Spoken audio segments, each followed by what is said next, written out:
What? It's fair to say that Bethesda Game Studios hasn't exactly enjoyed the best time of it across the last few years. Disastrous releases of both Fallout 76 plus Fallout 4 Anniversary Edition were tempered with almost lukewarm receptions of both the original Fallout 4 game and Bethesda's new IP Starfield as well, which it's fair to say the majority of fans were kind of meh on not long after its release. However, it wasn't always like this. Bethesda was once known as an absolute pioneer in the RPG genre, a company known for pushing both technical and imaginative boundaries a long time before all of their more recent aggressive monetization policies, repeatable generic quests from systems such as the Radiant AI system, as well as the bland dialogue wheel mechanics of games such as Fallout 4 as well, which have all contributed to damage Bethesda's legacy across the last few years. Today we're going to look back to that golden age, a time in gaming when Bethesda really were at the top of their game. So much so, in fact, that many outlets in the mid-2000s were hailing developers such as Bethesda, BioWare, Iron Storm, Arcane Studios and so on as effectively being JRPG killers. A little bit premature in hindsight, but nonetheless a title that started to be bandied about in the early 2000s. At the forefront of that Western RPG renaissance was Bethesda's most ambitious game up to that point, Morrowind, which we're going to cover today. The third entry of the acclaimed mainline Elder Scrolls series, and one which drew critical and commercial praise upon its release. So what made Morrowind such a special game to both critics and fans alike, and why is it looked on even today with such reverence by so many gamers as arguably being the pinnacle of the entire Elder Scrolls series, even well over 2 decades after its original release? That's what we're going to attempt to find out today as we look at Morrowind's design structure, its story, its gameplay mechanics and so on, to finally answer the question of whether the critically acclaimed Morrowind and its 2 DLCs still hold up today. Morrowind released on the PC in both Europe and North America on May 2nd, 2002, with an Xbox port for the game following up just a few months later. Morrowind achieved major critical and commercial success, as we said, upon its release, winning multiple Game of the Year awards, selling over 4 million units worldwide by August 2005 as well, with Morrowind becoming the second best-selling Xbox title at that time, behind only Halo, showing just how immensely successful it was. However, during the time of its development, things weren't quite so rosy. After poor sales of their previous 2 Elder Scrolls offshoot titles, Battlespire and Redguard, Bethesda were actually on the brink of bankruptcy before Morrowind released, with Morrowind presenting their last chance at a major hit before the doors finally closed for good. Initially, the plan for Morrowind was to follow in its predecessors, Arena and Daggerfall's footsteps, namely to try and create a huge procedurally generated world that the player could explore at will.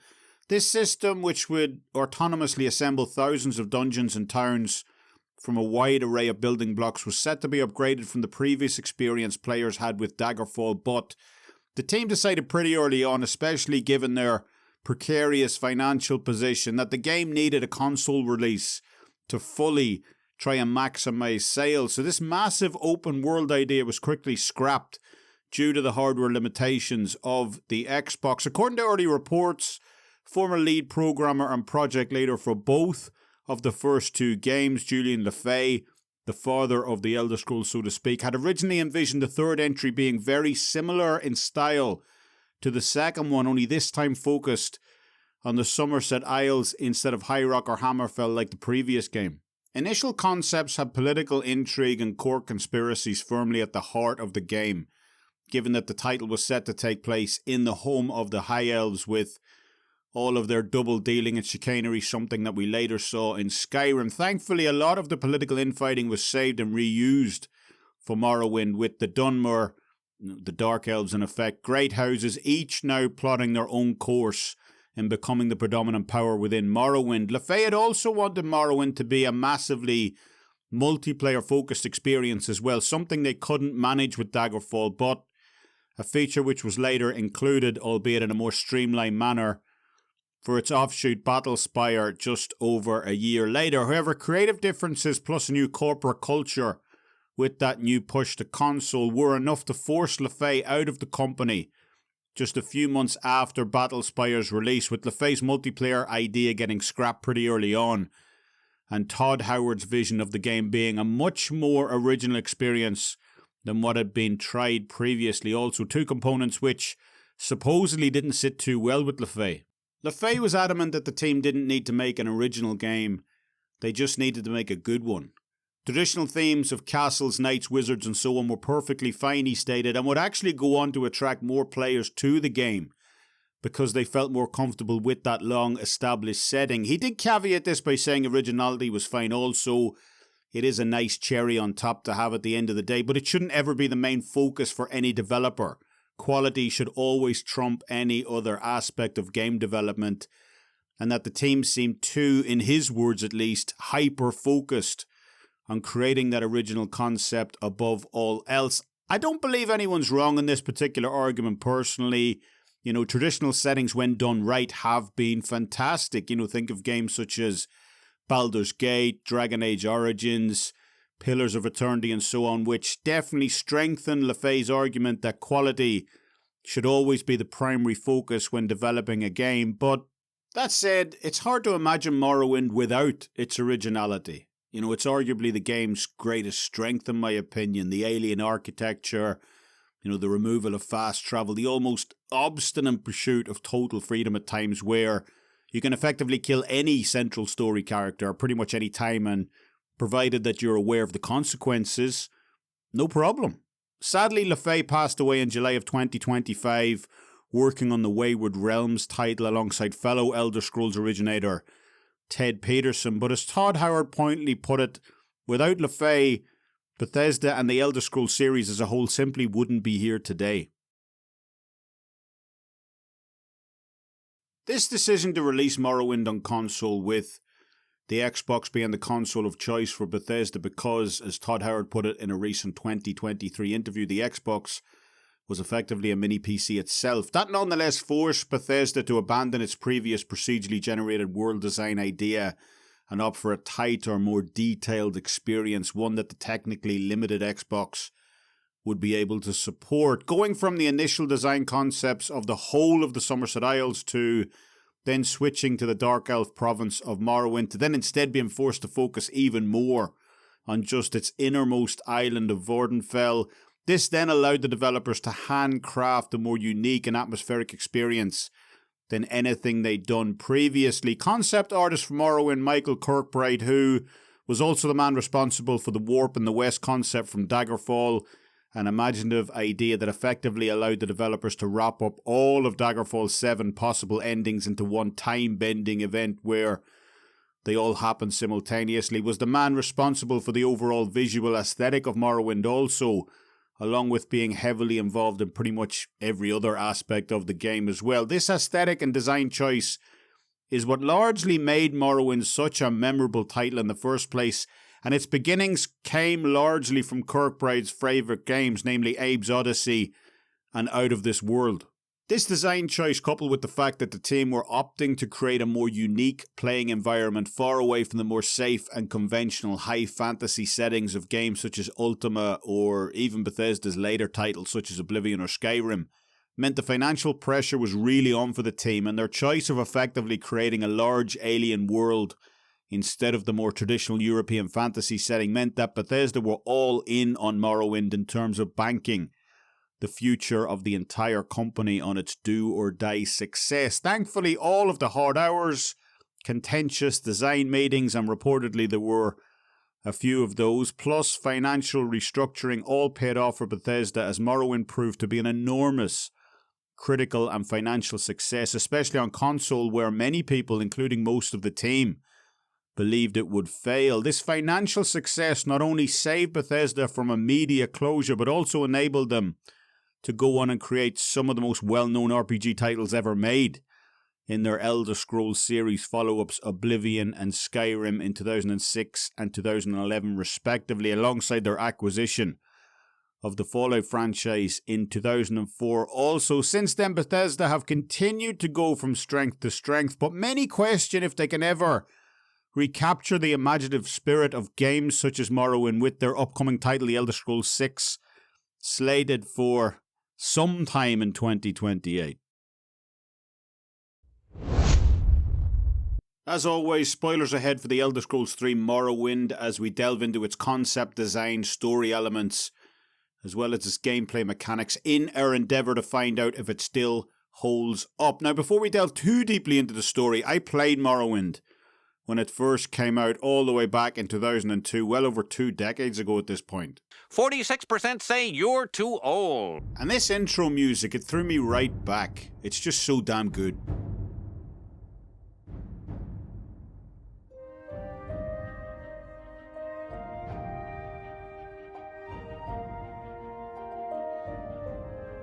When we compare this to Oblivion, for example, they really do complement each other quite well. Oblivion has that more cinematic sweeping score, the booming kettlebells signifying what is to come, the death of the Emperor, the invasion from Mehrunes Dagon, and so on. And while I would say if I absolutely had to choose between the two of them, then, you know, Oblivion's orchestral opening with that sweeping view of the Imperial City as it plays probably does take the top spot, but there's still something so underappreciated about Morrowind's more subdued style here. The composer Jeremy Soule, who will go on to work on Oblivion, along with one of my favourite games of all time as well, Knights of the Old Republic, he really outdid himself here, and while it lacks that more bombastic element that Oblivion had, it's nonetheless a score that perfectly fits the game in my opinion. Morrowind has a much softer tone overall than Oblivion does, and this composition by Soule is an ideal companion to that. The game opens up with a prophecy narrated by the Daedric god Azura, proclaiming the coming of a champion.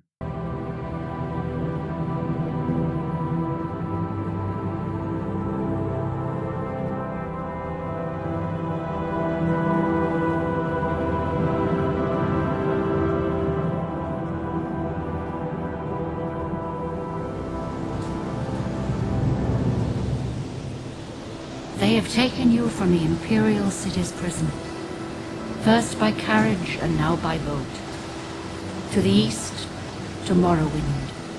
Fear not, for I am watchful. You have been chosen. Now, not to get too sidetracked early on here, but gods in the world of the Elder Scrolls are mainly split up into two main groups, the Aedra and the Daedra. The Aedra are considered the benevolent ones, constructing the world, helping mortals where they can and so on, but have largely disappeared due to the effort it took to create the mortal plane in the first place, while the Daedra, on the other hand, who initially refused to participate in the construction of the mortal plane, instead having their own separate realms of oblivion, are mostly considered evil in the world of Tamriel. Mostly, not all, often tempting mortals into terrible pacts, killing innocents and so on, and are treated for all intents and purposes as some kind of powerful archdemons. Azura, though, is considered one of the better ones and enjoys a special relationship with the Dunmer, in particular, the Dark Elves, acting as a benefactor to the race and helping the main character achieve his or her destiny and freeing the Dunmer from their current curse as well. Now, we'll come on to the finer points of the plot and Azura's role in it later on, but for now we're basically a nobody in this world, being woken up by a prisoner in transit buddy Jube down in the hold. Stand up. There you go. You were dreaming. What's your name? Gonna miss you, Jube, old buddy. From there, the player is led up to the docks where you can choose your starting race from a choice of 10. Imperial, Breton, Nord, Redguard, High Elf, Wood Elf, Dark Elf, Orc, Khajiit, cat people so to speak, or Argonian, lizard people basically. Lizard people. Each race has their own particular skill set and buffs, but in terms of completing the game, one race is pretty much as good as another. You know, it largely depends on what character you want to create and your play style. You know, Redguards and Orcs make great warriors, for example. High Elves and Bretons, powerful mages, Khajiits, thieves, and so on. But you're definitely not tied down in Morrowind. You know, you want to make an Orc mage who, you know, fires poison from his ring, go right on ahead. But for me, I don't really know why either. Maybe It feels more narratively stronger or whatever, but I generally like to play as the race that the game is set in. You know, the Nerevarine. I'm going to have to be so careful about this pronunciation through this video. The Nerevarine. Being a dark elf, the Dragonborn being a Nord, and so on. As you know, I just think it'd be pretty immersion breaking for a wood elf to suddenly show up to the Greybeards as, you know, the chosen Dragonborn.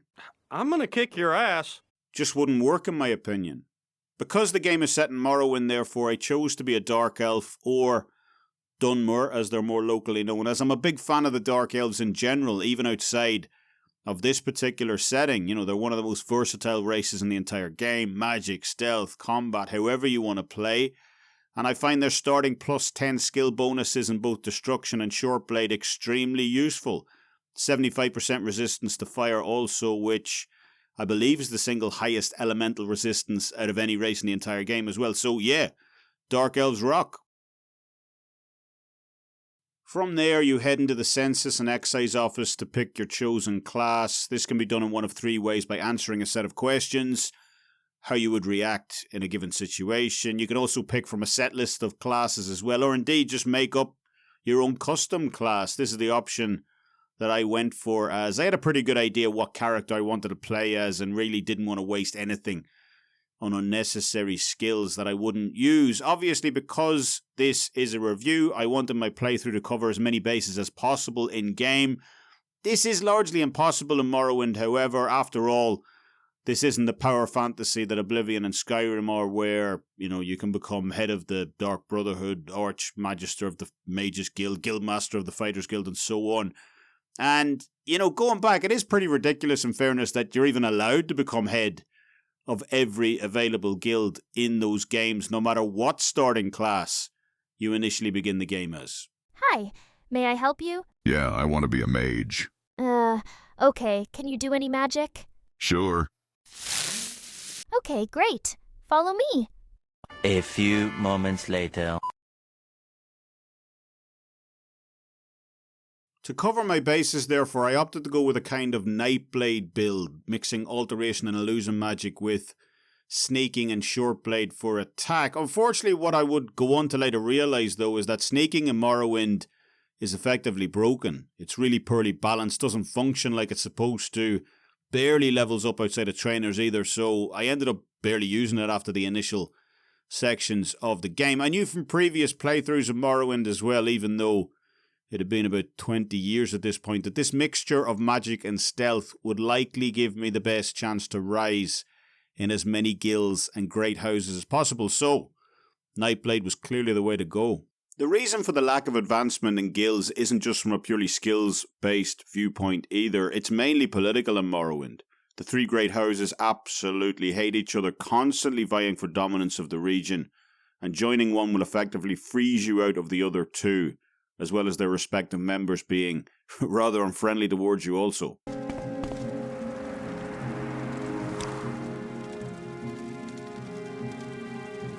The guilds work in a similar manner.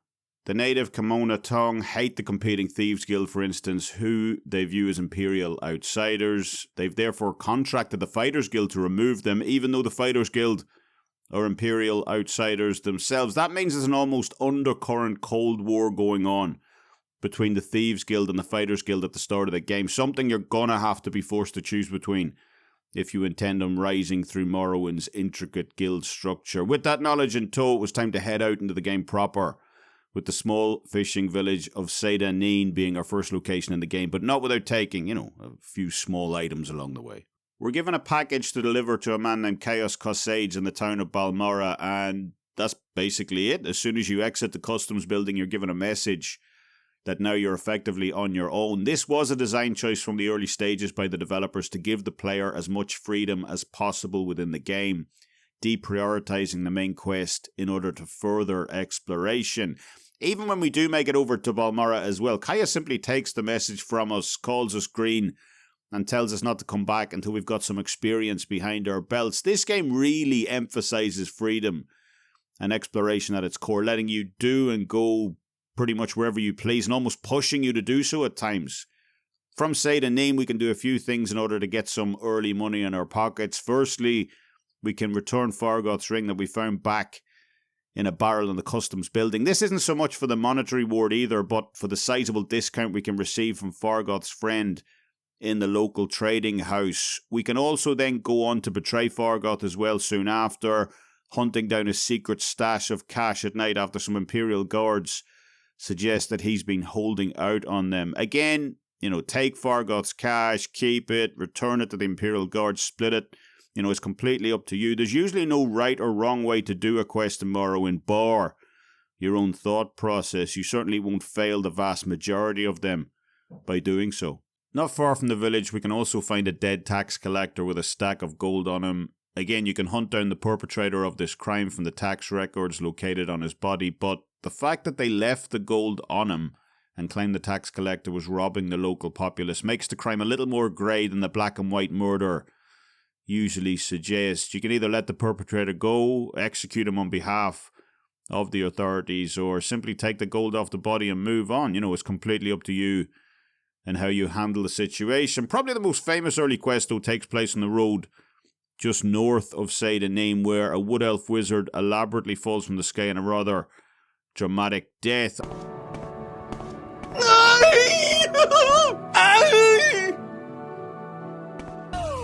That's gotta hurt. You'll find a handy early spark sword, but more importantly, a couple of scrolls of Icaran flight also, which boost your athletics by 1,000 points for 7 seconds, effectively enabling you to jump across huge swaths of the map in a single bound.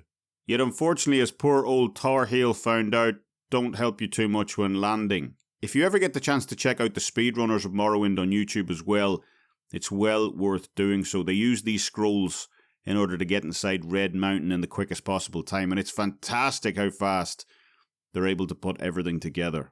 It's while doing these side quests also that you'll likely run into your first combat of the game, usually some low-level mud crabs or rats, with Morrowind's combat drawing probably the biggest criticism from gamers of the modern era. Morrowind's combat is firmly rooted in its tabletop origins, hidden dice rolls which, determine hits, blocks and so on, and this can create a huge disconnect between the player and the game, especially given it takes place from a first-person perspective as well. It's not really your skill as a player winning the fight.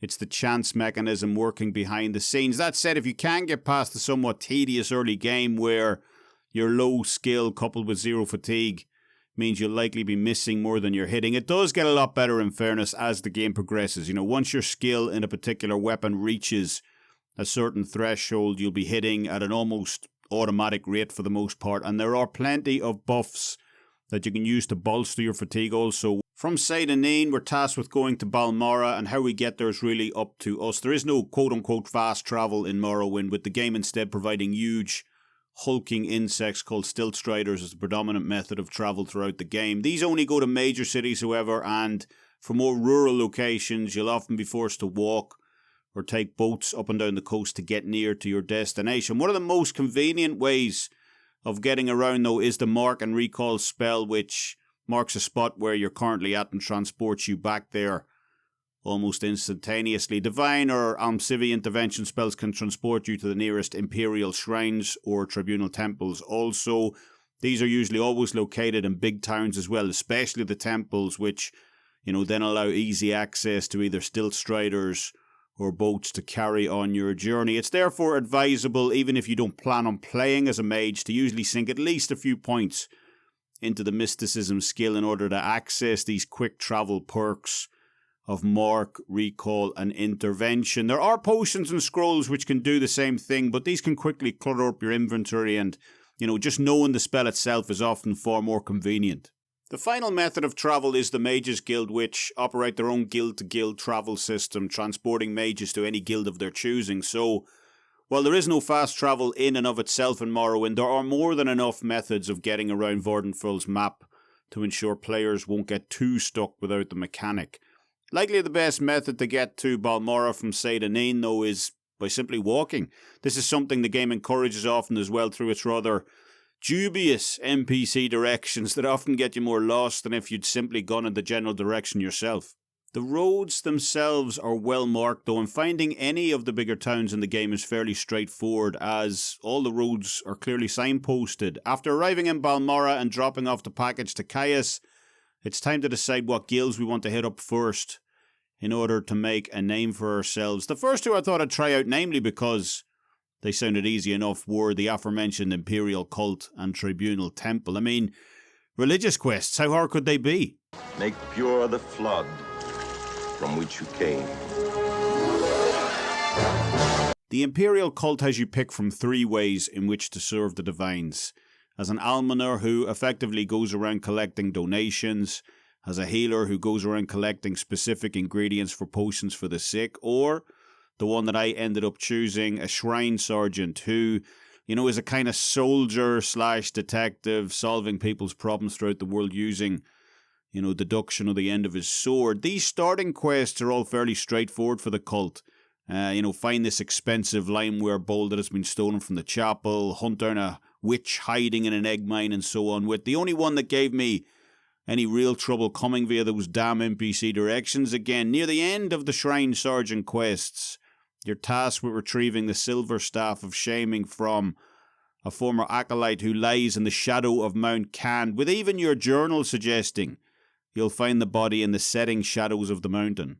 I clearly read this as the body must be somewhere near the base then, obviously, in the shadow of the mountain. But nope, the body is right at the top, off to the side of some peak, and I still have no idea what the shadow part was all about. Even more annoying was the fact that even if you know where the body is actually located, you're still going to need help retrieving it, either through some sort of levitation spell or, massive acrobatics boost, as it's simply not reachable for a normal character. So it's fair to say that this quest ate up, the better part of an evening for me.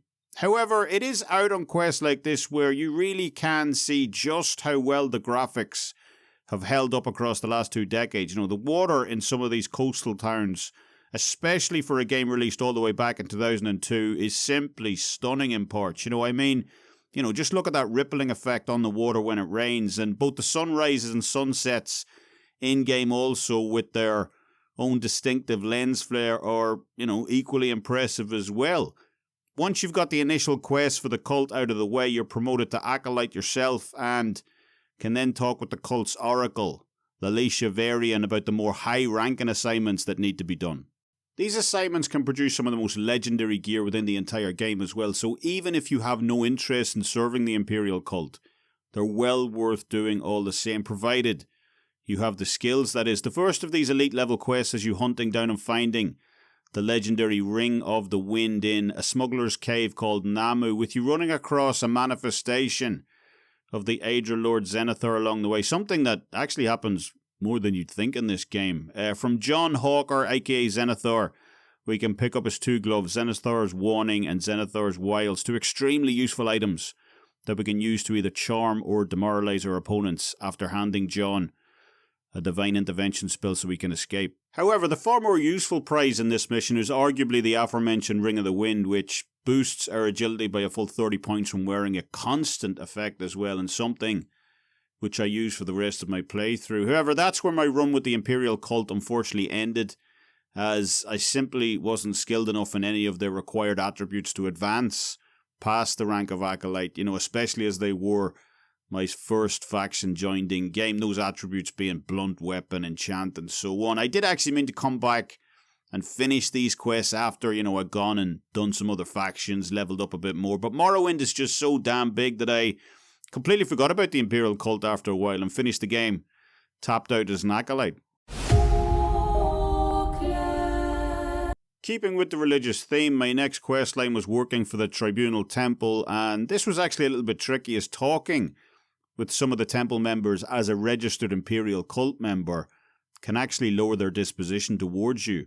The favoured skills within the temple are extremely similar to the cult though, blunt weapon, conjuration, unarmoured and so on, so I was pretty sure I'd be hitting my ceiling at the midway point of their questline also. However, what I did like about the Tribunal Temple, as opposed to the Imperial Cult, is that, they're a lot more hands-on in terms of their actual mission objectives. This faction really likes to get in there and get their hands dirty, killing necromancers, wiping out 6th house cults and so on. They're more akin to warrior priests and the clerics gathering herbs and collecting donations for the cult were. Before you can even start any quests for the temple, however, you first have to complete the pilgrimage of the 7 graces, visiting 7 different shrines throughout Vvardenfell that the god king Vivek previously visited, with you having to leave an offering in each one. These offerings can range from a piece of muck all the way up to 100 gold, and are all pretty straightforward in their nature as well. All that is, except for one. In the puzzle canal under Vivek City, you're instructed to breathe in the waters of Vivek's glory. The place itself is surrounded by a moat of water, so I figured out that, maybe you have to stay under the water for a certain amount of time until a path opens up. That's true, but it turns out it's for far longer than I initially expected. You have to stay under the water until not only your breath bar completely empties out, but almost your entire health bar as well. This was a tough one to work out, in all honesty, as while it might seem straightforward on the surface, when you've been under the water for a minute straight, taking constant health damage along the way, you figure you must have done something wrong and look for other alternatives. It was only when I thought I died at one point and the screen faded to black that, turns out it actually passed the test. Once the pilgrimage is done, you can then get into the temple quest proper, but I ran into a bit of a roadblock soon after this. See, it turns out that when I'd originally planned out my route through Morrowind for this review, checking as many boxes as possible, like I said, one of the faction quest lines I really wanted to try was the Burn Vampire Clan. Why the Burn Vampire Clan in particular, you might ask? Well, they were the ones that were most suited to my playstyle. They're effectively the vampires of stealth, striking from the shadows and hunting their prey in secret. The other two are either heavily armoured warriors like the Quara or mages like the Unday, and their favourite skills really didn't suit me as much as the Burns did, short blade, sneak and so on. And there's actually a great little book in-game describing exactly how the Burn clan operate as well, called Trap.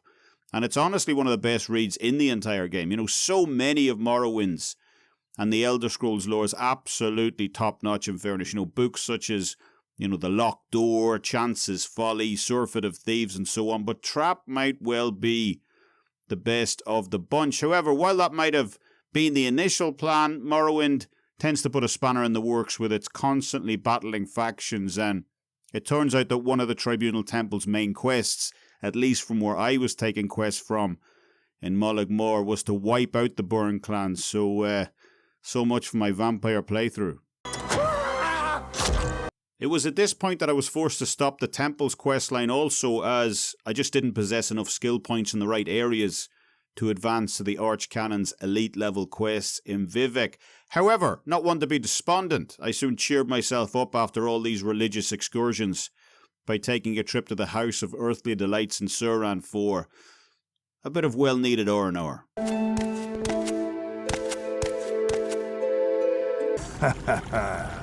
Now this is my kind of place.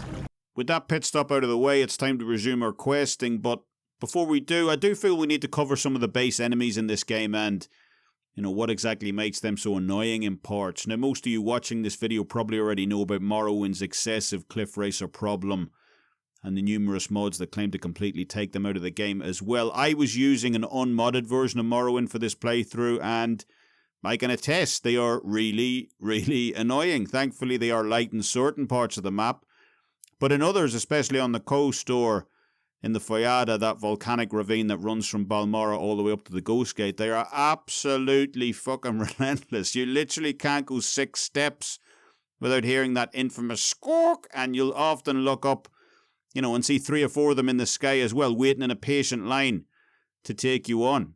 Almost as annoying, though, are the slaughterfish, effectively being the cliff racers of the sea, with you going any more than 3 feet deep into the water, and it'll just be constant red flashes across your screen. Thankfully, while there's not much you can do about the cliff racers in-game, unless you're playing a modded version of Morrowind, that is, get yourself the water walking ability with a decent score and alteration, and the annoyances of slaughterfish, thankfully, become a thing of the past. However, probably the single most annoying enemy type in the entire game, even over cliff racers and slaughterfish, or the greater bone walkers. These guys are far more common than you think as well. They don't necessarily walk around on land or water like the other two do, largely being encountered in ancestral tombs and the like. What makes them such a nuisance is almost every conjurer or mage in the entire game can and will summon them to fight you at some point, for good reason as well, as if you're not prepared, these guys can send you right back to the loading screen. What makes them so annoying and arguably the most frustrating enemy in the game is that greater bonewalkers can damage your strength and endurance all the way to 0 if the fight lasts long enough, effectively immobilizing you completely. As a result, no strength, no damage, 0 carrying capacity as well. Fun times indeed. I actually softlocked myself at one point after fighting a greater bonewalker just a few hours into the game. I had no divine intervention spells at that point, no restore strength or endurance potions either, as I simply didn't know about them. I hadn't run into them at that point of the game, and man, was it frustrating. I had to reload from a previous save about 30 minutes back, which taught me another lesson about Morrowind as well, to save constantly. After finding an alchemist and stocking up on potions, I eventually made it through this encounter, but greater bonewalkers honestly stayed an issue in the game pretty much all the way up to the end of the main quest, where thankfully, I finally had enough strength to finish them off in just 2 or 3 hits, pretty much before their brown rot ability, which is the one that creates all the problems, fully sets in. I would seriously advise new players to Morrowind, though, to put some points into the alteration stack, get that water walking ability to avoid the slaughterfish, as we said, and even more importantly, put some points into restoration as well. Get those restore strength and restore endurance spells, which are extremely useful in saving yourself a world of heartache against these damn bonewalkers. Honestly, learn those 3 spells combined, about 80% of Morrowind's frustration immediately goes away.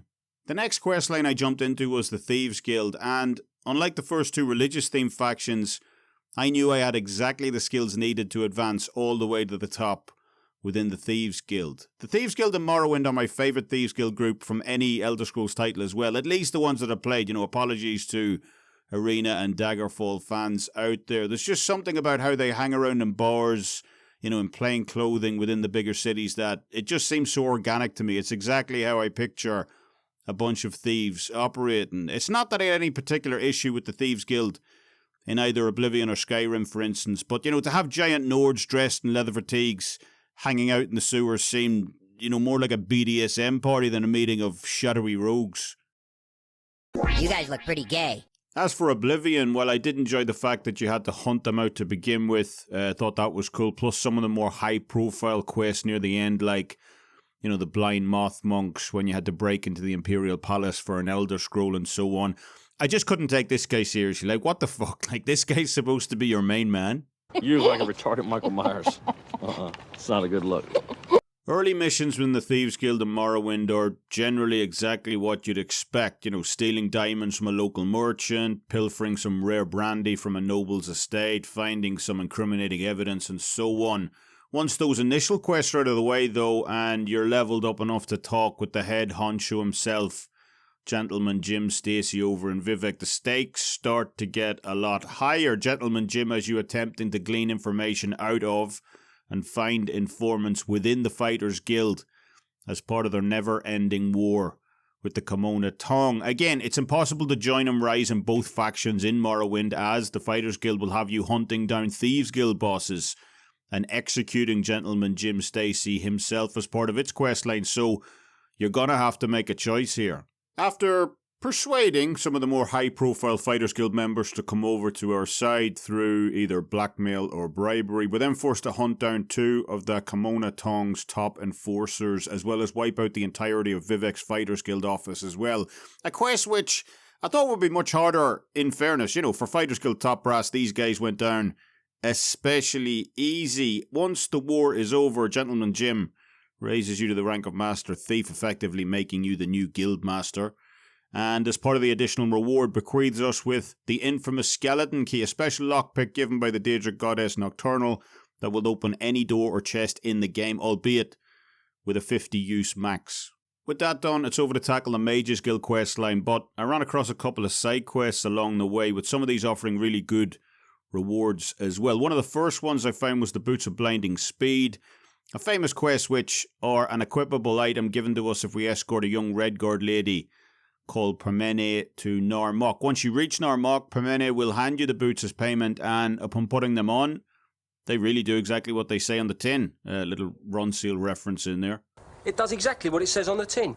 You can see absolutely nothing while wearing these boots, but you do travel incredibly quickly. I didn't really see a use for these boots at the time. I was given them. I wasn't aware that you could offset the blindness effect through the use of either potions or spells, and I found navigating via the minimap down in the bottom corner of the screen too cumbersome as well. So I just ended up, selling these boots to some random trader soon after, but I'd honestly wish I'd held on to them. There's a part of a quest later on in one of the DLCs which these boots would have came in incredibly handy for, provided I kept them. The dude with the missing pants and Nesis, not sure whether that's its official title, was another random side quest that I ran across as well. Just some dude in the river basically who asked you to find his missing pants. Well, we've all been there. Near where that takes place, you're also approached by exotic dancer who asks you in a rather seductive manner to help her retrieve her ring, which fell into a nearby pond. In exchange for us helping her, she promises to make it up to us, I'm using quotation marks there, later that night when you two are alone. Steamy. Now, obviously, two things gave the game away here that this woman wasn't being completely above board with us. First, this isn't some Asian hotel B&B released on Steam in the last 6 months or so I knew the chances of a hot and heavy encounter later that night were slim at best in a 24-year-old RPG, and second, this guy. I mean, if you're going to have your accomplice jump me seconds after coming out of the pond, for fuck's sake, make his camouflage a bit better at least. While there were a few other miscellaneous retrieval quests, escort missions and so on that I did found scattered throughout the main game, and there are bound to be tons more also, as these were just the ones that I came across during my playthrough. The only other side quest that stood out for me was the one with the extra comfy pillow. As part of the temple's pilgrimage, I came upon a shipwrecked boat in the Sheogorath region north of the main island of Vvardenfell, and this is where Morrowind is at its best in my opinion. You're on some quest for a particular faction and you just happen to come across some shipwreck or some ancestral tomb or a Daedric shrine, whatever basically, and delve on in. Morrowind's strength as a game really relies on that exploration mechanic, and once you're fully invested in this title, there really aren't that many other games out there that can match Morrowind's complete level of immersion. Once we explore the shipwreck, we find dozens of pillows and crates, plus an invoice addressed to a woman named Joraine Thalas in Balmora, who, we can deliver said invoice back to. Fighters Guild members might remember this woman's house from their opening mission, clearing out some Ratsmore bedroom and attic, and Joraine will thank us for delivering the pillow invoice, along with information about the shipwreck also, by rewarding us with an extra comfy pillow. This does nothing tangible as far as I could tell, but it was nonetheless quite, charming to see that every time I slept from that point of the game on, a little message would pop up at the bottom of my screen that, my sleep was now well rested because of my extra comfy pillow. The Mages Guild in Balmora was my next stop while I was here, and pretty much like the Imperial Cult and Tribunal Temple before it, I knew that my potential run to an Archmage level ranking was slim to none here, as at this point of the game my top magical attribute was about a 40 in Restoration. That said, we still need to check some boxes here, so off we go. First off was the Khajiit Ajira's quest, located in the bottom floor of the Mages Guild, and she had us running off for our first mission collecting flower and mushroom samples. Not exactly the type of thrilling quests I was hoping for. However, things did improve remarkably in the next quest, Bet with Galbadir, as Ajira tasks us with switching out a soul gem located in Galbadir's desk upstairs with a fake one, and while you're busy switching the two out, she will keep Galbadir distracted downstairs. The huge bonus of this mission, though, is that Galbadir's desk is absolutely brimming with money, with some of the most expensive soul gems in the entire game just sitting there ready to be taken. I mean, as the current ruling head of the Thieves Guild, how can I say no? The only thing to keep in mind if you do find yourself on as much of a kleptomaniacal run as I'm on is to remember never to resell soul gems back to her at a later date. Anyone's. This happened to me in the Thieves Guild questline as well, with the diamond, as basically any diamond from that point of the game on, or any soul gem in this case, even if they're not the ones that were originally taken, will flag up as stolen items, and they'll call the guards as a result. So well worth robbing her, obviously, not trying to put anyone off doing that, but just remember to never return to the scene of the crime looking to fence your, perhaps more legitimate merch, as they're all the same to her.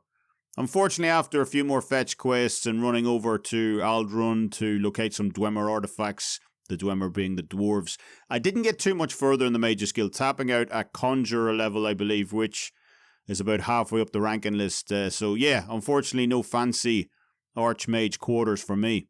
With the Imperial side of the faction quest lines now completed, I was frozen out of the Fighters Guild as I said previously and had few of the requirements needed to make it far in the Imperial Legion. It was now time to move on to the native Dunmer quests, but before I did, and something that I do in pretty much every other Elder Scrolls game as well, was I wanted to find and beat all the Daedric quests. In most Elder Scrolls games, Daedric quests where you undertake missions on behalf of a particular god can grant you some pretty outstanding gear, and Morrowind was no exception to that. First up was Sheogorath, the Daedric Prince of Madness, who is probably most famous in Oblivion for the Shivering Isles DLC, and he had me killing a giant bull netch in this one with a fork. Pretty crazy stuff, to be fair, and damn near impossible as well if you are intent on actually following his twisted rules, as the fork does about 2 damage. It will take you an absolute lifetime. So unless you want to call in a sick day tomorrow, the far better approach here is to whittle down the bull netch's health with your standard weapon and then finish it off with the fork. For this heroic trial of persistence, Sheogorath will reward us with the Spear of Bitter Mercy, which is a pretty badass spear in fairness, able to summon a Storm Atronach on use and reflect spells back at the caster at an impressive 30% rate. Also, I tried to use the spear as with all of its perk bonuses plus its high damage output, thrust does up to 60 damage. It's one of the best weapons in the entire game, but unfortunately, as I had no points allocated in the spear ability, it was of zero use to me as, I couldn't hit the side of a barn with 100 darts with it.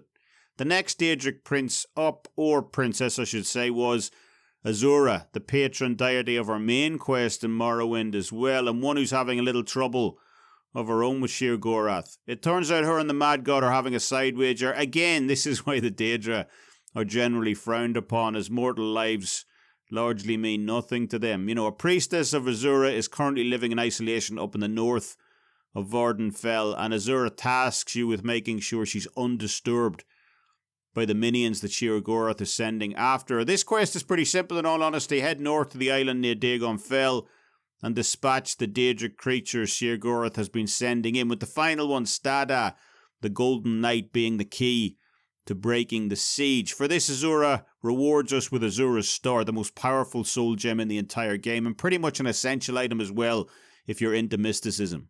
The next Daedric quest I took up was Oblivion Bad Boy himself, Mehrunes Dagon. Why do you call on me, little mortal?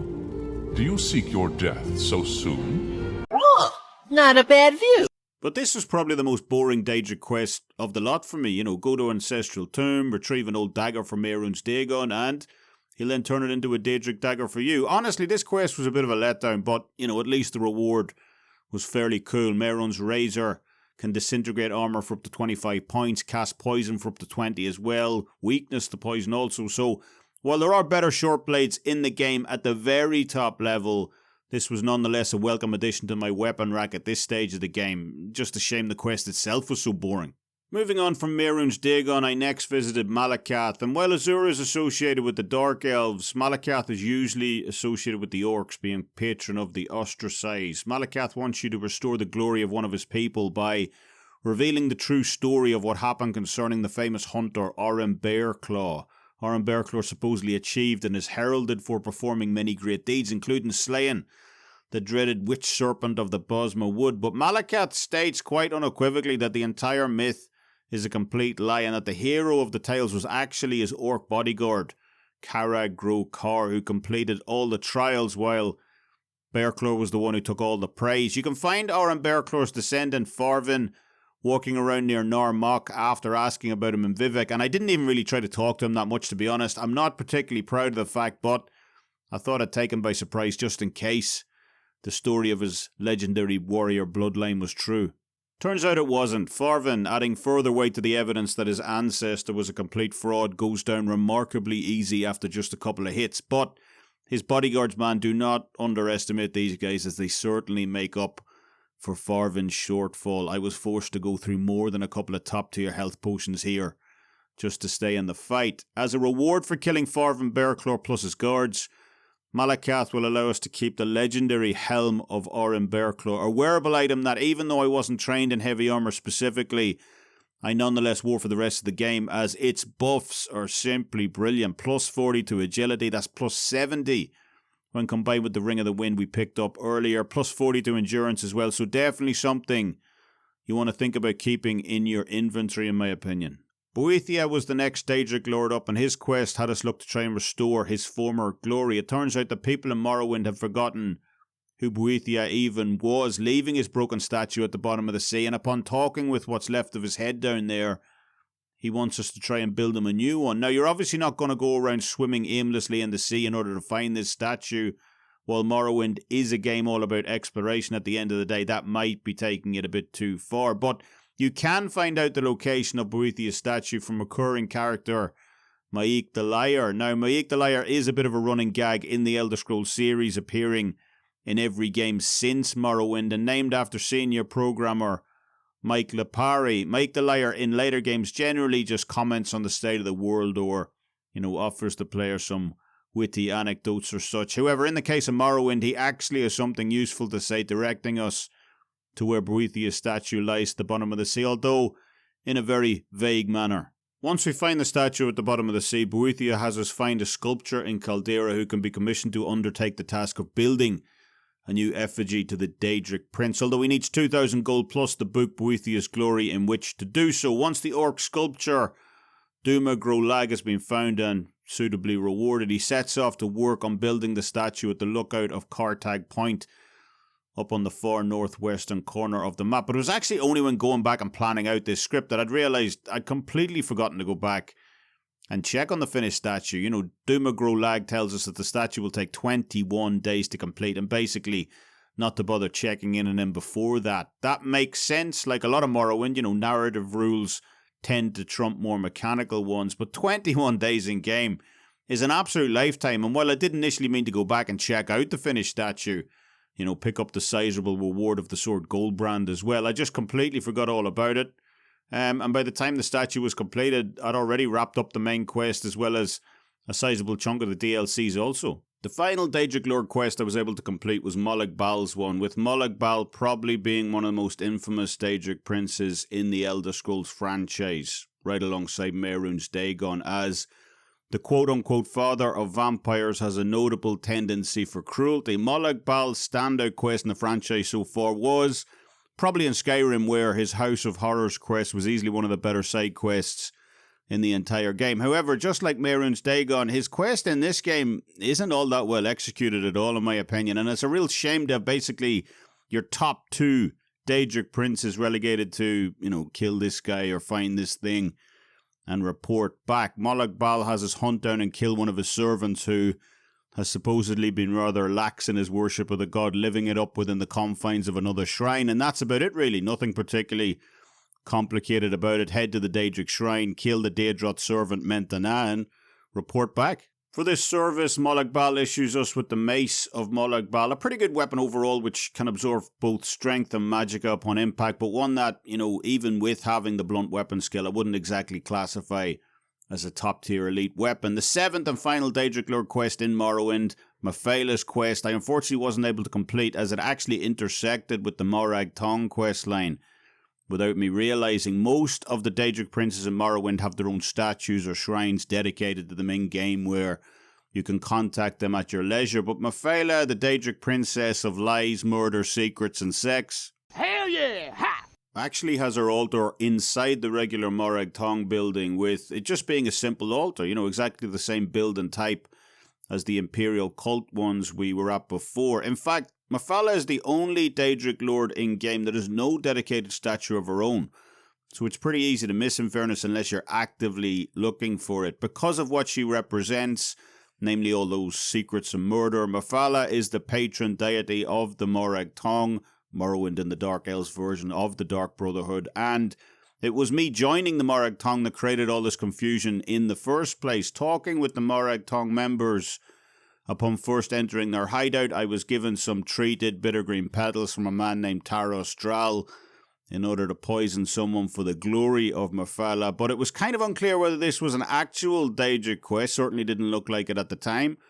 or whether it was just a routine quest for the guild, and I accidentally sold these petals not long after as I was clearing out my inventory, something you'll find yourself doing on the regular in this game, selling off potions, ingredients, etc. in order to free up space, with the treated bitter green petals unfortunately being a casualty of that. I tried to see later on if I could make a new batch, perhaps maybe douse some regular bitter green petals in some poison or something, but alas, turns out that this ingredient is unique in game, and even when I became Grand Master of the Morag Tonga questline we'll get on to shortly, I thought there might be a way to reopen this quest, but unfortunately Taros Dral never mentions it again. One of the best aspects of all this Daedric quest hunting, though, is getting out and about in the world. We talked about this back at the start of the video, that the world of Morrowind is just such a unique feature in and of itself. The imperial battlements of Ebonheart, the giant crab shell of Aldrune, the mushroom towers of Sadrith Mora, and so on. And lead designer Michael Kirkbride deserves a ton of credit for coming up with all of these wild and eccentric ideas. In fact, Kirkbride stated in an interview published a few years ago on Polygon, when asked how he got the majority of his ideas passed by Todd Howard, that, he would come up to Todd Howard's office with the designer concept that he wanted in game, whether that be an architectural blueprint, a creature design, or whatever, and basically make two of them, the one that he actually wanted in game and an even crazier one. He said 9 times out of 10 after showing Todd the second version, the crazier one, Todd would go, absolutely not, no way, let's go with the first one. And Kirkbride would eventually get the design choice he initially wanted. One of my absolute favourite locations in game, though, is the old faded battlements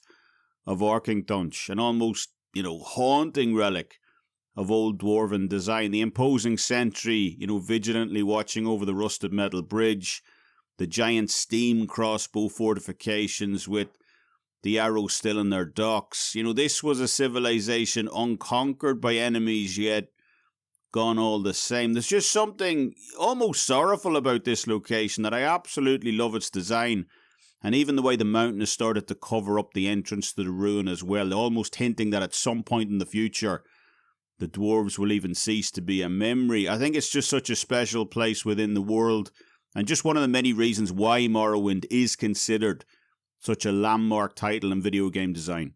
We talked briefly at the start of the video about how the political rivalries that were originally intended to take place in the Somerset Isles were largely transitioned over to the world of Morrowind instead, with the 3 great houses of House Hlaalu, House Redoran and House Telvanni being the main ones we encounter in-game. This is because they are the only houses which operate directly on the island of Vvardenfell. We'll talk about the 6th house a little later on, with the other 2 main houses of House Indoril and House Dres being located further in on the mainland. These 3 houses are in constant war with one another, not necessarily engaging in all-out physical battle, but just a constant cold war for power and control of the region. House Redoran, the first house, are the warriors and traditionalists of the game. Vivek even says to you at one point near the end that while he generally doesn't interfere in the world of mortals, he does feel the most kinship with House Redoran, as they are the ones who respect the ancient traditions and customs of the Dunmer. House Redoran's relationship with the Empire, while strained obviously, is nonetheless one marked by respect, the grudging admiration that they show to how effective the legions have been, and more importantly, their duty-bound oath not to break Vivek's word, who signed those initial peace accords with the Empire all those years ago. House Telvanni, meanwhile, the wizard lords of the game, are probably the most interesting group of the entire bunch. The Telvanni are an organisation who don't value laws, don't value morality whatsoever. That doesn't necessarily make them evil, but they will deal with just about anyone in-game as long as it furthers their own agenda and pursuit of power. While this description might also be suited to House Hlaalu members as well, there is a notable distinction between the two. House Hlaalu, while they do love profit, even if that profit comes via corruption or other sources, do place their reputation above all else. A good outwardly reputation is paramount in House Hlaalu, and double-dealing and seen to be double-dealing are 2 completely different things in their eyes. By contrast, House Telvanni members simply do not care what other people think of them. They feel they are completely above it all. Necromancy, slavery, they're into all of it, and seeing as they view anyone else as simply beneath them, their reputation doesn't suffer as a result. Individual power and the pursuit of even more power is the only thing that matters to House Telvanni members, and as an example of this, they're the only house who will deal directly with vampires, for instance, as again, far from seeing them as an abomination like House Redoran do, or House Hlaalu as a potential public relations disaster, bad form to be seen doing business with the undead at the end of the day. House Telvanni simply view them as different and, lesser, of course. I initially wanted to play as a member of House Telvanni for these reasons, as I do find them the most interesting house in the game, but unfortunately it all came down to skills again, and seeing as short blade and light armor were my two highest attributes, it simply didn't make sense for me to join a faction that I knew would likely kick me out at the halfway point. The final house, and one we've already touched on, is House Hlaalu, and these are basically the suits and negotiators of the Dunmer, the diplomatic corps, so to speak. House Hlaalu will generally do deals with just about anyone, provided that the financial incentive is there and the reputation isn't besmirched as a result of the deal also. This is the reason that House Hlaalu are considered to be the most outwardly friendly house towards the Empire, and why foreigners are able to rise so high up in their ranks, although there's definitely an undercurrent of hostility bubbling towards the Empire once you get involved with their quests. More importantly for this playthrough, however, is that House Hlaalu do value short blade, security, and light armor, so they presented a natural fit for my playstyle. Before I get into House Hlaalu, however, I first wanted to run through the Morag Tong questline, and again, I felt this was a natural fit for my build, as the Morag Tong are the professional assassins of the game, and I was interested to see what high-level gear and equipment I could get from them. Once you find the Morag Tong secret hideout, located in the arena canton in Vivec, you're given your first initiation killing, and then off to hunt down and eliminate a set number of additional targets. Most of these are pretty straightforward. Find the guy, kill him as quickly and efficiently as possible, but there will be times when that's just not an option. One guy you have to take out is located in a bar, so you're going to have witnesses. However, one of the coolest things is after you've taken care of someone, and someone has obviously seen you do it, after the guards are called, and they're standing over the body attempting to take you into custody, you can simply pull out a professional writ of execution from the guild, with the guard going, okay, no problem, and walking back off on patrol. It's actually pretty bizarre when it happens, and I was quite surprised the first time that it worked. At a certain point, you'll be tasked with eliminating two high-ranking brothers within the Kimona Tong as well, and this is the exact same mission given to us by the Thieves Guild earlier. I love this overlapping mission structure. It doesn't happen very often in game, but when it does, I think it gives the world a tremendous amount of depth. You've got two brothers here basically operating within a high-ranking criminal organization that two other prominent factions want dead. That makes sense to me. I really didn't appreciate in later entries that, quest lines are kept effectively separate and static. They don't cross each other's paths so as not to lock the player out of rising in any particular faction. What you lose in implementing this mechanic is far more than you gain, in my opinion, and while it's nice to say that you finish Skyrim in one sitting as, the head of the Dark Brotherhood, the head of the Companions, the Archmage of Winterhold, and whatever else, the loss of interconnectivity during quests that you get from Morrowind's quest structure is far more substantial, in my opinion.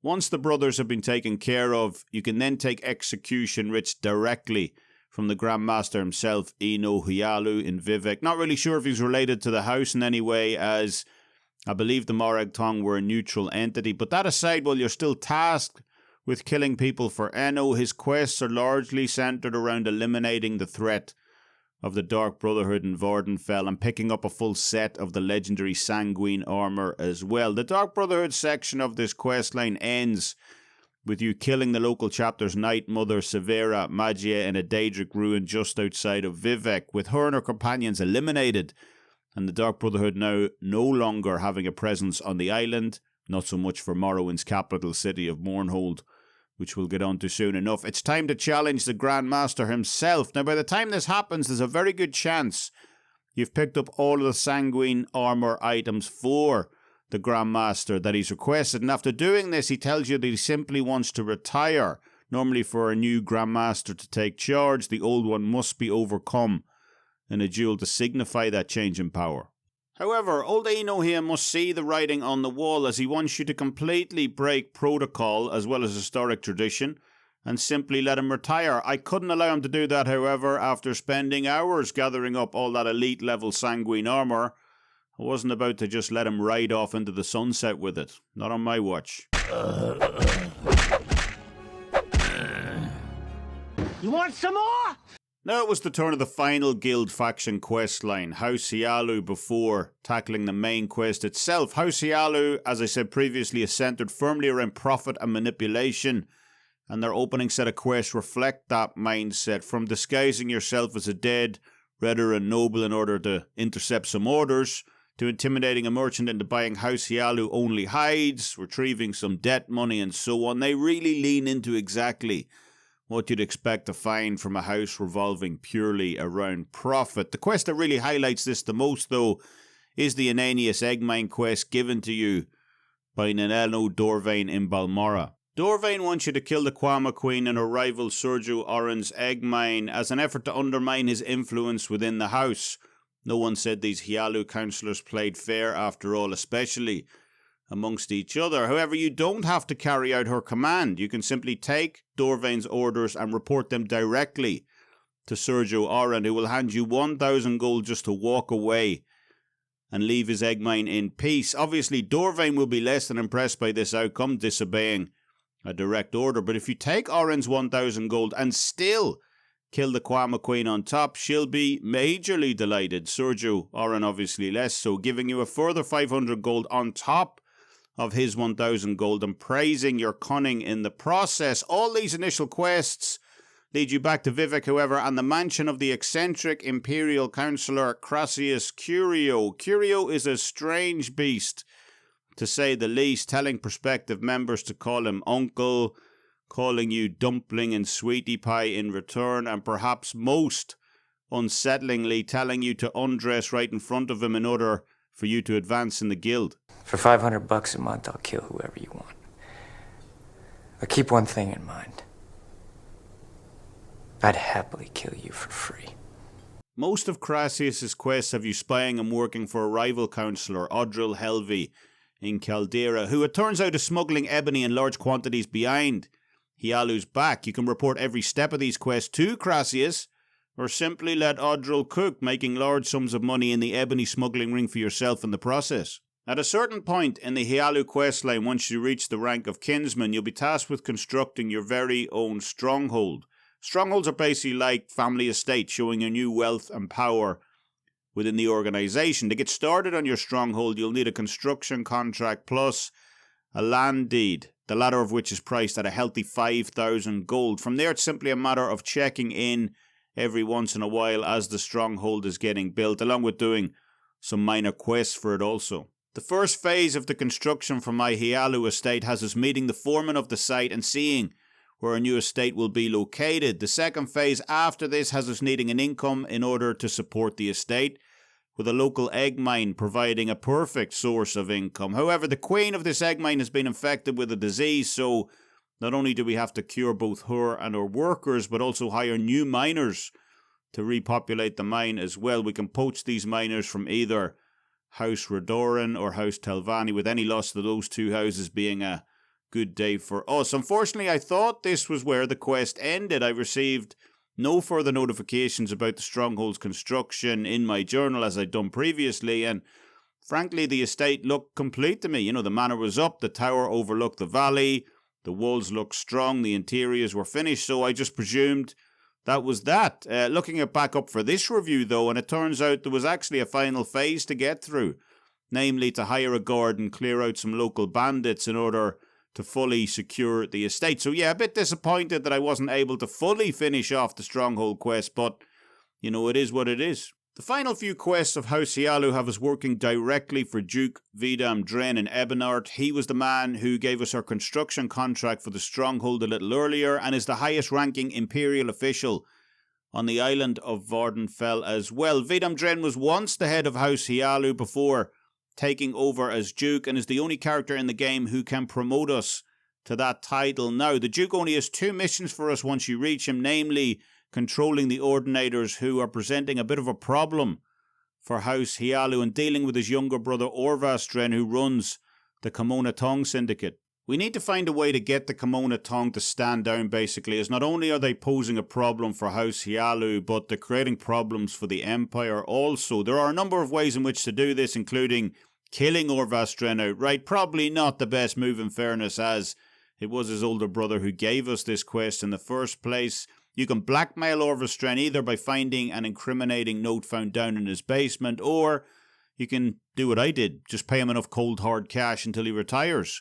Once you've returned to the Duke in Ebonheart, he'll name you the new Grand Master of House Hlaalu, and this is a title with some tangible benefits as well. From that point of the game on, you can go to any of House Hlaalu's glass or ebony mines and basically take what you want. Well, I have been praising Morrowind mostly up to this point, especially in how well its world has been put together. The game definitely has some minor inconveniences and glitches while playing. Probably the most common one is people getting stuck indoors. This is really annoying and usually only happens in the Mages Guild for whatever reason. I never encountered this problem with soldiers or generic level characters in places such as Ebonheart, for example, where even on tight stairs or entryways, it didn't seem to be that much of a problem to squeeze past unnamed soldiers, almost like the developers knew that might be a problem and managed to put in a workaround for it. But named characters, especially, like I said, in the Mages Guild, it's just a never-ending issue.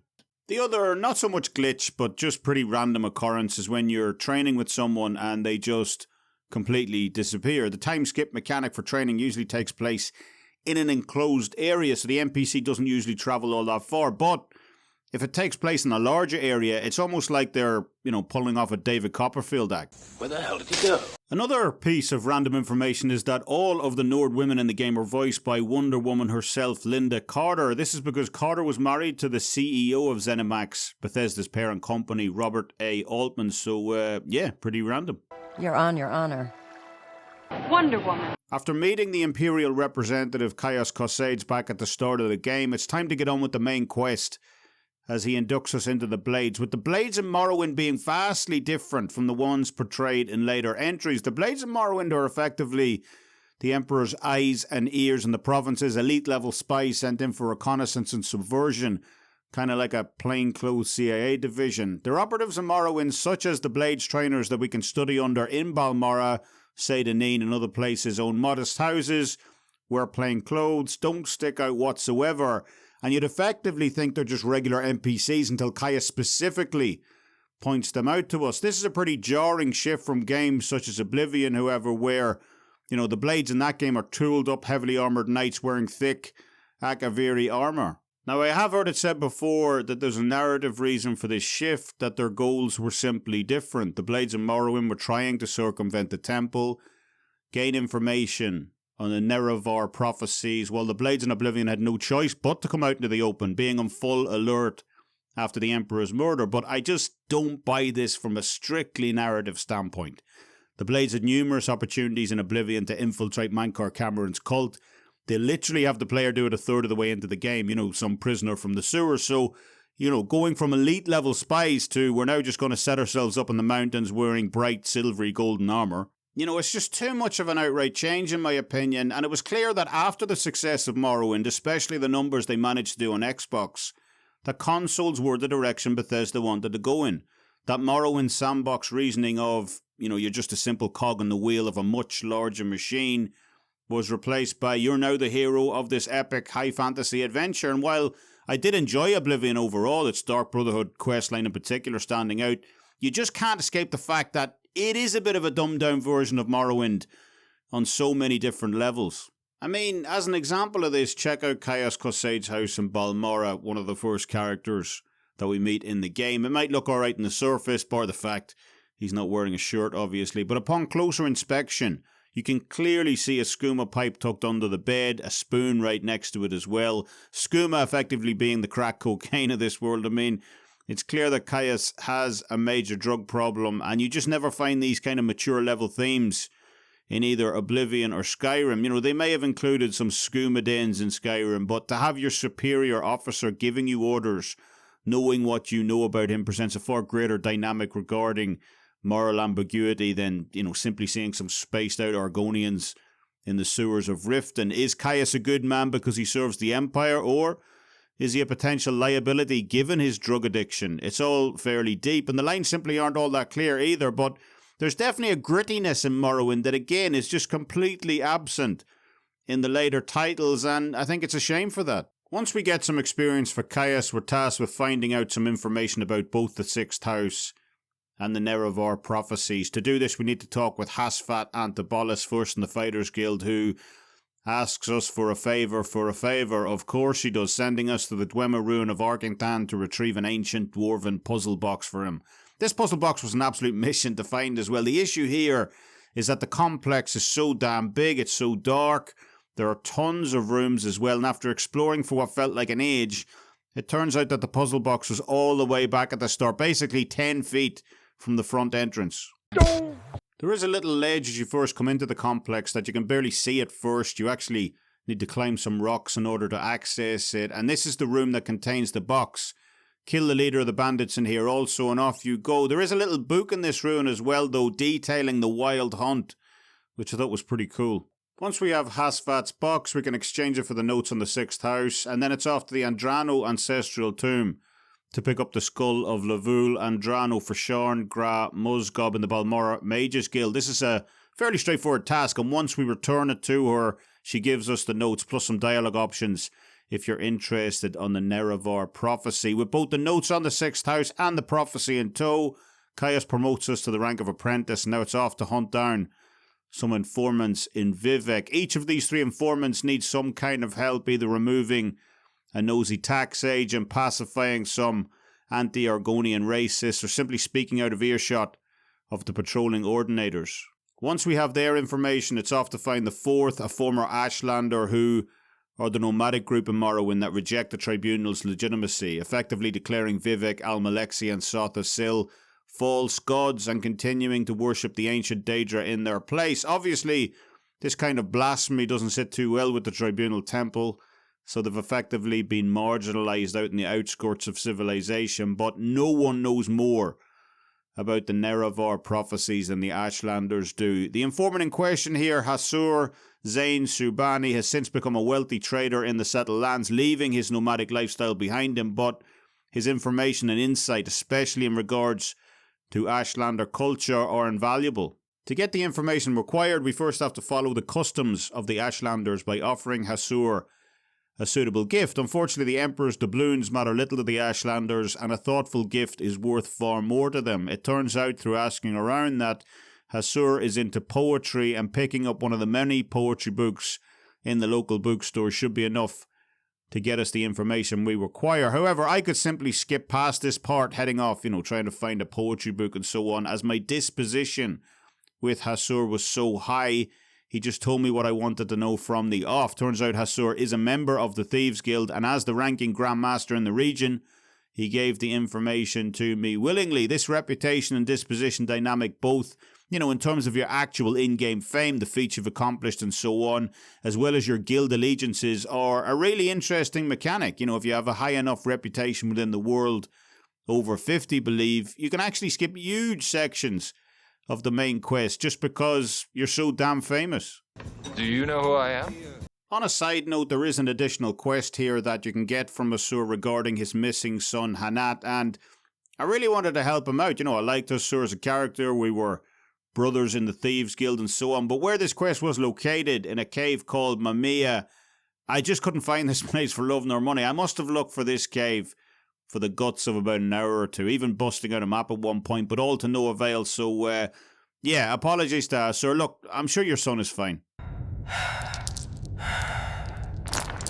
After returning to Caius with Hasur's information, he finally clues us in on what's really been going on by handing us our decoded package back from earlier in the game. This was the package that was sent along with us by the Emperor, and in it the Emperor's secretary states that we could well fit the description of the reincarnated Lord Nerevar, with the right help, of course. And this is a very important distinction to make as well, because one thing we learn over the course of the main quest is that there have been numerous Nerevarines before us. We are not the Divine Chosen One, but with the right political backing and enough spit and polish, we could well become the Chosen One, at least insofar as our ability to convince the Ashlanders and Great Houses of this fact, something which would no doubt prove useful to the Empire.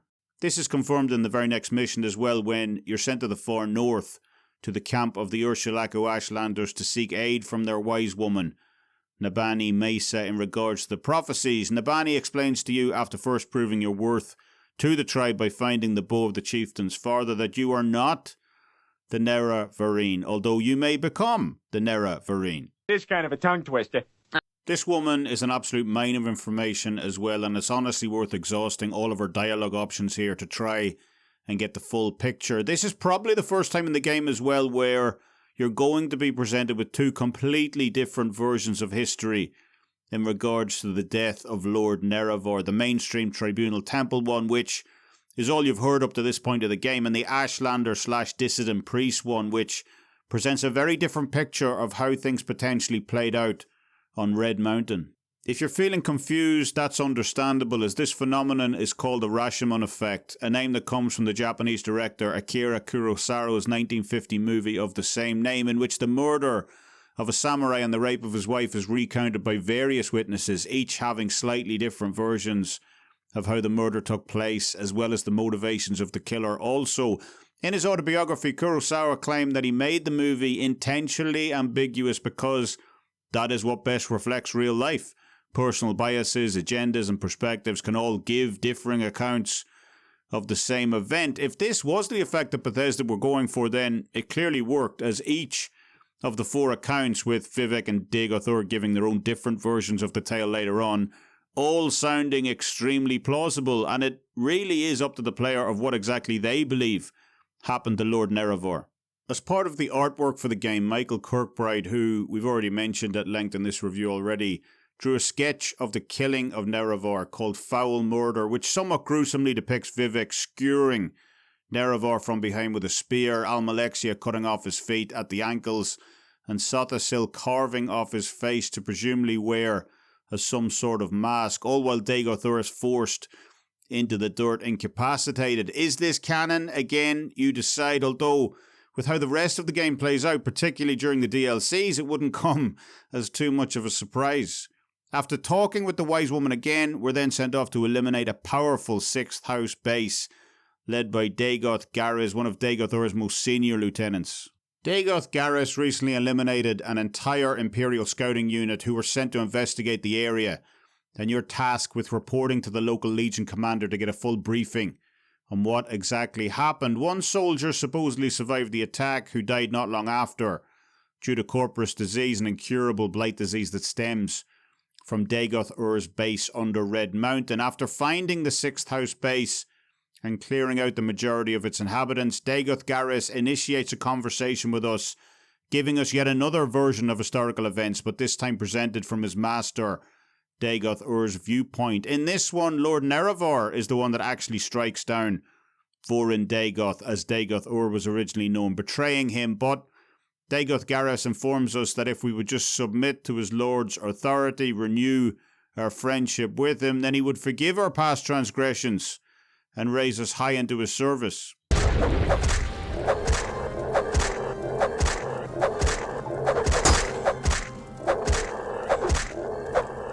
How you like that? Unfortunately, after defeating Dagoth Garris, we end up catching the dreaded corporous disease ourselves, with the result being a -1 point daily effect to intelligence, willpower, speed, and personality for every day we remain untreated, with those stats potentially bottoming out at 0 as well, so have fun taking 3 days to walk between towns. As Corpus is considered untreatable also, most NPCs in the game will simply refuse to talk to us, so it really is in your best interest to try and get it removed as soon as possible. There is a little hack in Morrowind as well, although I didn't use it myself, where players actually allow Corpus to fester for weeks, using attribute restorers to boost their personality, speed, willpower and so on, but all the while taking advantage of the +1 point daily boost to both strength and endurance on the other side. Again, supposedly when you do get cured of Corpus, the negative effects go away while the positive effects remain. So if you've been farming strength and endurance for weeks, that could prove to be very beneficial in the late game. Although, to be honest, the game really isn't all that hard to warrant breaking it like this. Caius has his informants reach out to Dagoth Ur, a Telvanni wizard located up in Telfir, who seems to be the only known person in the world who might be able to cure our condition. Once we reach the out-of-the-way Telfir, Dagoth Ur, an extremely strange character, will allow us to try an experimental potion that he's been working on, but first wants us to check out the lower levels of his compound where the more late-stage corpus victims reside. I'm not really sure what to make of this Dagoth Ur character either. I don't know what's weirder, the fact that this guy basically lives above a mini raccoon city, the fact he lets thieves try and rob him for fun, or the fact he created his wives / daughters / concubines, who knows what they are really, to tend to him. He actually makes a joke near the end of your dialogue with him as well, referencing this, telling you that his daughters give him comfort in his old age, and then he bursts out laughing. You're a sick man! Once down in the barrels of the Corpusarium, you'll meet the last of the dwarves, Yagrum Bargorn, in a pretty cool moment overall, with the dwarf having some extremely interesting things to say about the disappearance of his people. Yagrum states that he was one of Lord Kagranak's master crafters back in the day when the dwarves still ruled Red Mountain. Kagranak, of course, being the enchanter who gave birth to the 3 items of power that the Tribunal then used in which to gain their godhood. To cut a long story short, the Dark Elves, who weren't Dark Elves at the time, made an alliance with the dwarves thousands of years ago to drive out their common enemy, the Nords. After the Chimer, as the Dark Elves were then known, led by Lord Nerevar and the dwarves, led by Lord Dumak, they drove out their Nord invaders and forged an uneasy alliance for a couple of centuries before Kagranak's ambition drove a wedge between them. See, Kagranak had been working on building a new god after the war with the Nords, the Numidium, created from the heart of an old god, which absolutely incensed the more reverential Chimer, who obviously viewed it as blasphemy. When Nerevar challenged Dumak about this, the old dwarven king said that he knew nothing about it, and he was right. Kagranak had been forging this new god in secret behind the king's back, but Nerevar, who asked Azura for guidance on the matter, assumed the dwarven king had lied to him and subsequently declared war. Obviously, this is where the story branches off in terms of which version of events you want to believe, just in terms of what ended up happening to Nerevar. Even with the Nords having their own version of events, believe there's 5 different versions in all, but the result for the dwarves was the same. As the battle was raging on Red Mountain, Kagranak used the tools he created on the heart of Lorcan, the old god, and the dwarves vanished from existence, never to be seen again. Yagrum states that he was in another realm when all this happened, showing us just how technologically advanced the dwarves were. Once he returned to this plane of existence, the dwarves were gone, and while he searched for them for hundreds of years, he found no trace, eventually returning to Red Mountain once again, and ended up catching corpus disease before Dagoth Ur rescued him.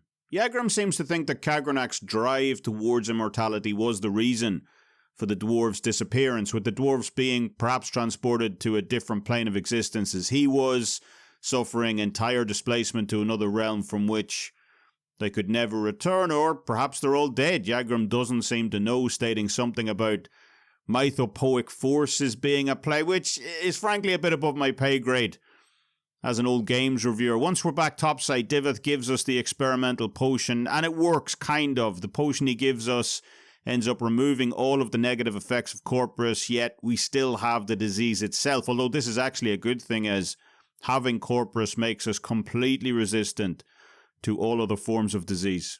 Not only that, but being disease resistant is actually part of fulfilling the prophecy as well, with the second of the 7 visions stating neither blight nor age can harm him. The curse of flesh before him flies. Once we return to Caius, we get some rather bad news, namely that he's been recalled to the Imperial City due to some political reasons surrounding the succession to the throne.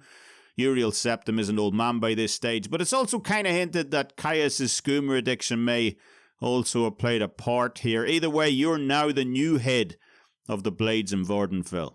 Caius' final order, however, has us tracking down Mera Milo once again, one of the informants we met previously, in order to discover the Lost Prophecies, a collection of texts that contradict the Temple's official version of events. While the Ashlanders are no doubt a great store of information, their history is largely recorded in oral form, while we need the written texts, which are kept by the dissident priests, in order to fully challenge the Temple, and Mera knows exactly how to contact them. This is because Mera is a dissident priest herself, either inserted indirectly as some kind of spy, or coming to the conclusion herself that all isn't quite right with the temple's official version of events and seeking out the dissident priests on her own. However, once we return to meet her, she is no longer there, instead being taken into custody by the Ordinators and placed in a cell in the Ministry of Truth, very Orwellian, which is the huge prison rock floating directly above Vivek.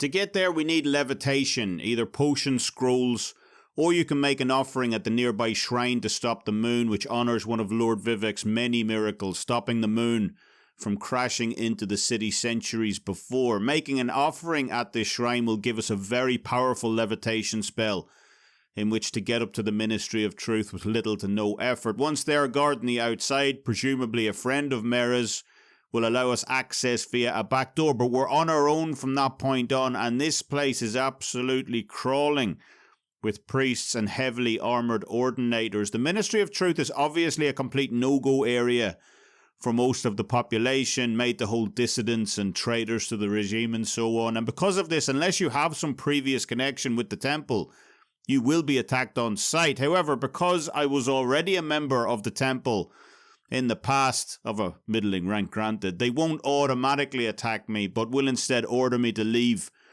rather abruptly. If I keep pushing, however, and either keep questioning them or enter the prison area, that will change pretty quickly, and they will attack me on sight. If, however, you had more luck than me at the start of the game and made it all the way to become Patriarch of the temple, then the guards will actually help you in freeing Mera, although they will protest about the strangeness of your request. Once you get Mera out of her cell with the help of a divine intervention spell, she will instruct you to meet her at a place called Holamayan, where the base of the distant priests is located. Once at Holamayan, which we can only access either at dawn or dusk, we get to speak with Gilvas Borello, the head of the dissident priests. Gilvas will give us some notes books and answer any questions that we may have in regards to the prophecy, with no one to report back to. We can take what we've learned from Holamayan back to Nabini Mesa at the Ur-Hlaalu camp for further instruction. Once back at the camp, Nabini has us talk with the chieftain about passing the third trial, although he of course wants us to pass his little warrior's test first to make sure we are worthy. Bullshit! This warrior's test is actually pretty high level, far more so than this little dude could pull off at least, and has us infiltrate a long lost Chimer stronghold named Coggaroon, which I believe was actually the seat of House Dagoth back in the day. We're required to pick up 3 different items from Coggaroon to prove that we've actually been there, and we can wipe out some pretty high level enemies along the way here, including Dagoth's Uvil, Relor, Girur and Ulen. These are all Dagoth Ur's ascended sleepers, effectively his high priests or chief lieutenants. Killing them also has the added benefit of freeing up some of the local population from mind control, as well. As you may have already noticed from earlier in the game, that some people walking around Balmora or other towns are issuing cryptic messages to you about the end times and telling you the 6th house will return. These are the people controlled by these kind of ugly-ass Lovecraftian monstrosities, so it is a bit of a win-win here when you do finally get to put some of them down. There are a lot more out there, however, tucked away in the dark recesses of Morrowind. Once Coggaroon is out of the way, the chieftain will finally give us the riddle of the third trial, which is a test of wisdom. In it, we're to find the Cavern of the Incarnate, where the Daedric goddess Azura will guide us further. However, the directions to this place are vague, to say the least. Look for the eye of the needle in the teeth of the wind. Look for the mouth of the cave, which lies in the skin of the pearl. What the fuck are you saying? I kind of stumbled upon this place almost by accident, to be honest. The local tribe will give you some murky directions if you ask them, but with replies such as follow the path that the wind blows up. It's like, what's even the point? Once you do find the cavern, the teeth are actually your best location marker here.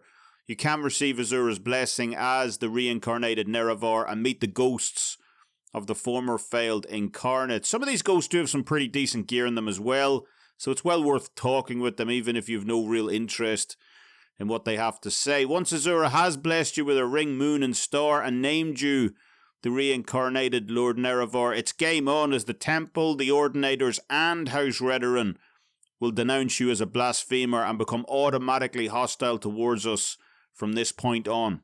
Now, this manifests itself in different ways. House Redoran members, while hostile, will be kept in check by their high honour level, and even with an extremely low disposition towards us, won't outright initiate an attack unless you do something to provoke them. The Ordinators, however, are a very different beast and will attack us on sight no matter what.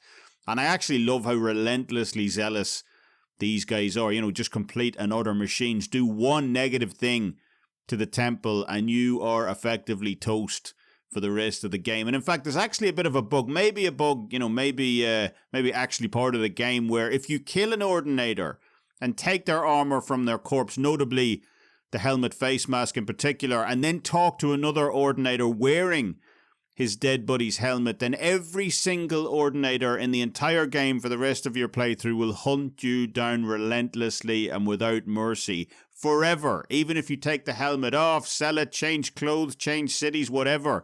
It doesn't matter. It's permanent, and you just gotta love the persistence of the whole thing. The 4th and 5th trials of the prophecy require us to be named both the Nerevarine by the 4 Ashlander tribes and Hortator, effectively war leader, by the 3 great houses.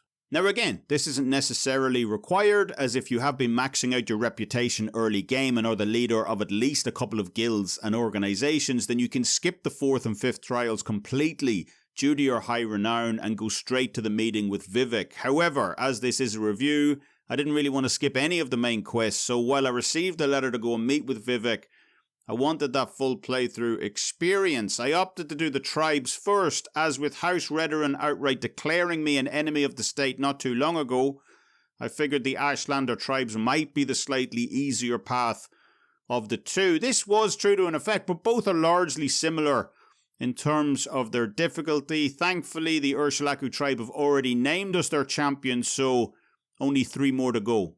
The Amusa tribe, located up in the far northeast of the map, want us to find them a safe place in which to refuge. The wise woman of the camp, Sinamu Murpal, will tell us that there's a Daedric shrine not far from the camp in which they previously used to go in order to escape from the harsh weather conditions. That was before some cultists moved in and took their spot though, so Sinamu asks us to help make the site safe for them.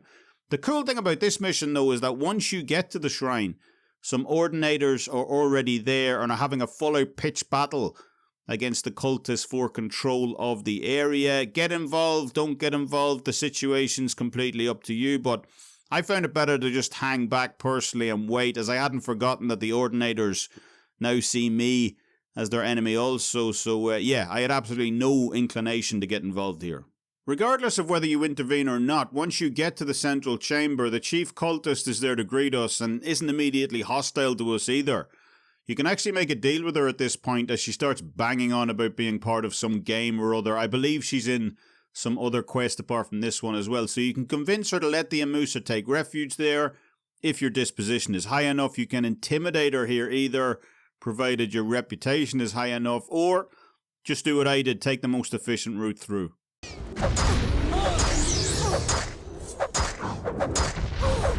I did feel bad about our pet scamp though.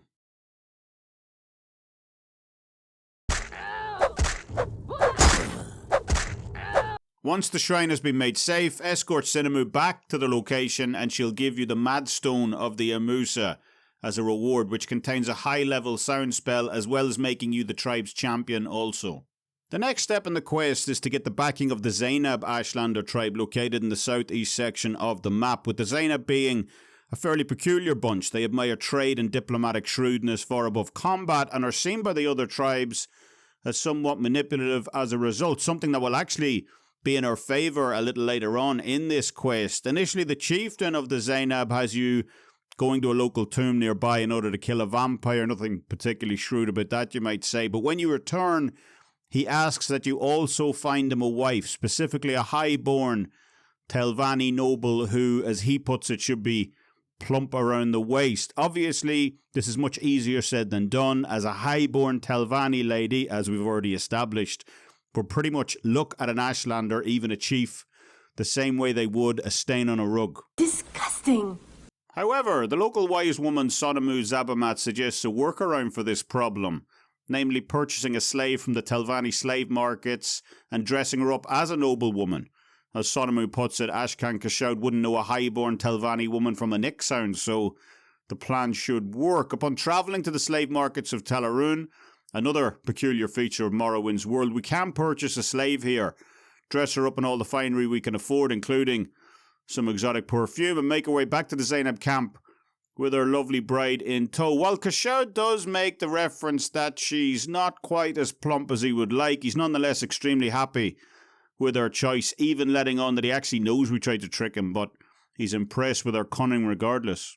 As thanks, he names us the champion of the Zainab and gives us the thong of the Zainab as a prize. Nah, you can keep it. Which allows us to detect animals within a certain radius. Only one Ashlander tribe to go, and the most straightforward one at that. The Arab Nimsum camp is located in the eastern part of Vvardenfell, and the Arab Nimsum themselves are pretty much the opposite of the Zainab in every conceivable way, viewing talking as weakness and the strength of their sword as everything. Because of this, the other tribes view the Arab Nimsum as violent thugs, basically, taking what they want and killing anyone who gets in their way. However, this actually makes our job a lot easier here, as no quests required. We can just go in there and clean house. The wise woman of the camp, Manaray, is actually the one who first suggests this, as the son of the former chieftain who was overthrown in a bloody coup not long before would make a much better leader in her eyes, at least a more peaceful one. Although he's too timid currently to challenge the reigning Ashcan directly. We, however, aren't.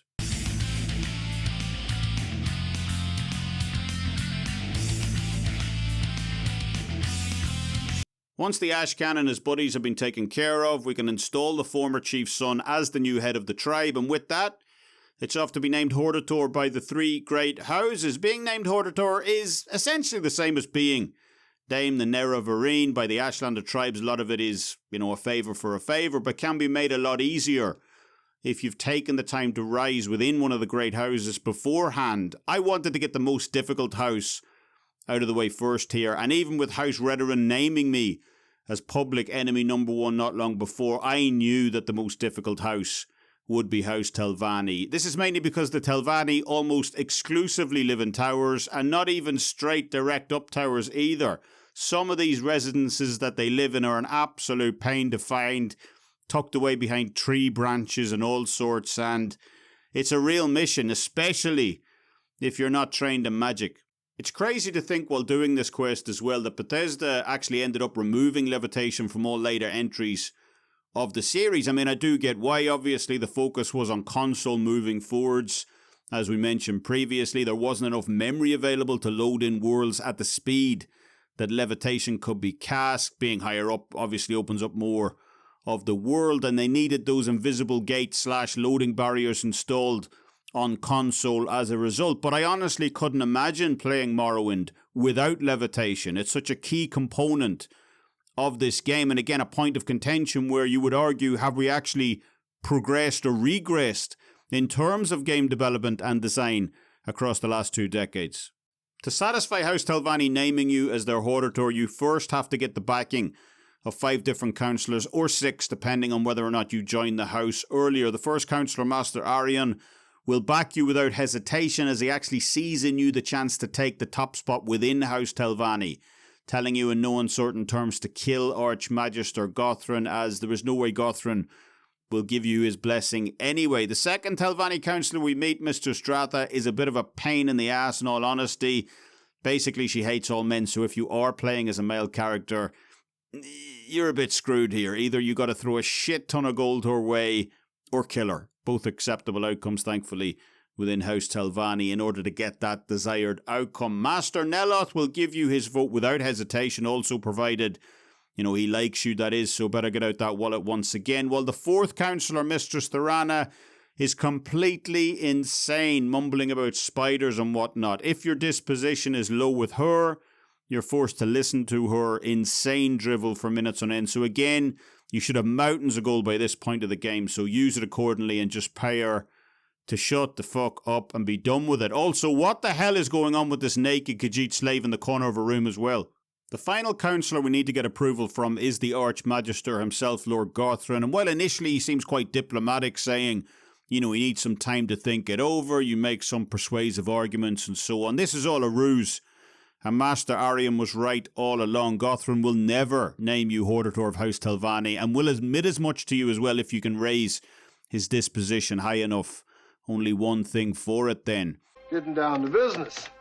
This is a tough fight, as Gothrun has some highly damaging spells in his arsenal, as well as being flanked by true Dremora guards as well. So make sure and be prepared for this fight before you face him. Thankfully, I used the golden sight that Mistress Stratha gave me before, even though she hates men, to soak up some of the bullets here. So it was fairly manageable overall. But this battle music for some of these fights as well, it sounds exactly like the music in Knights of the Old Republic.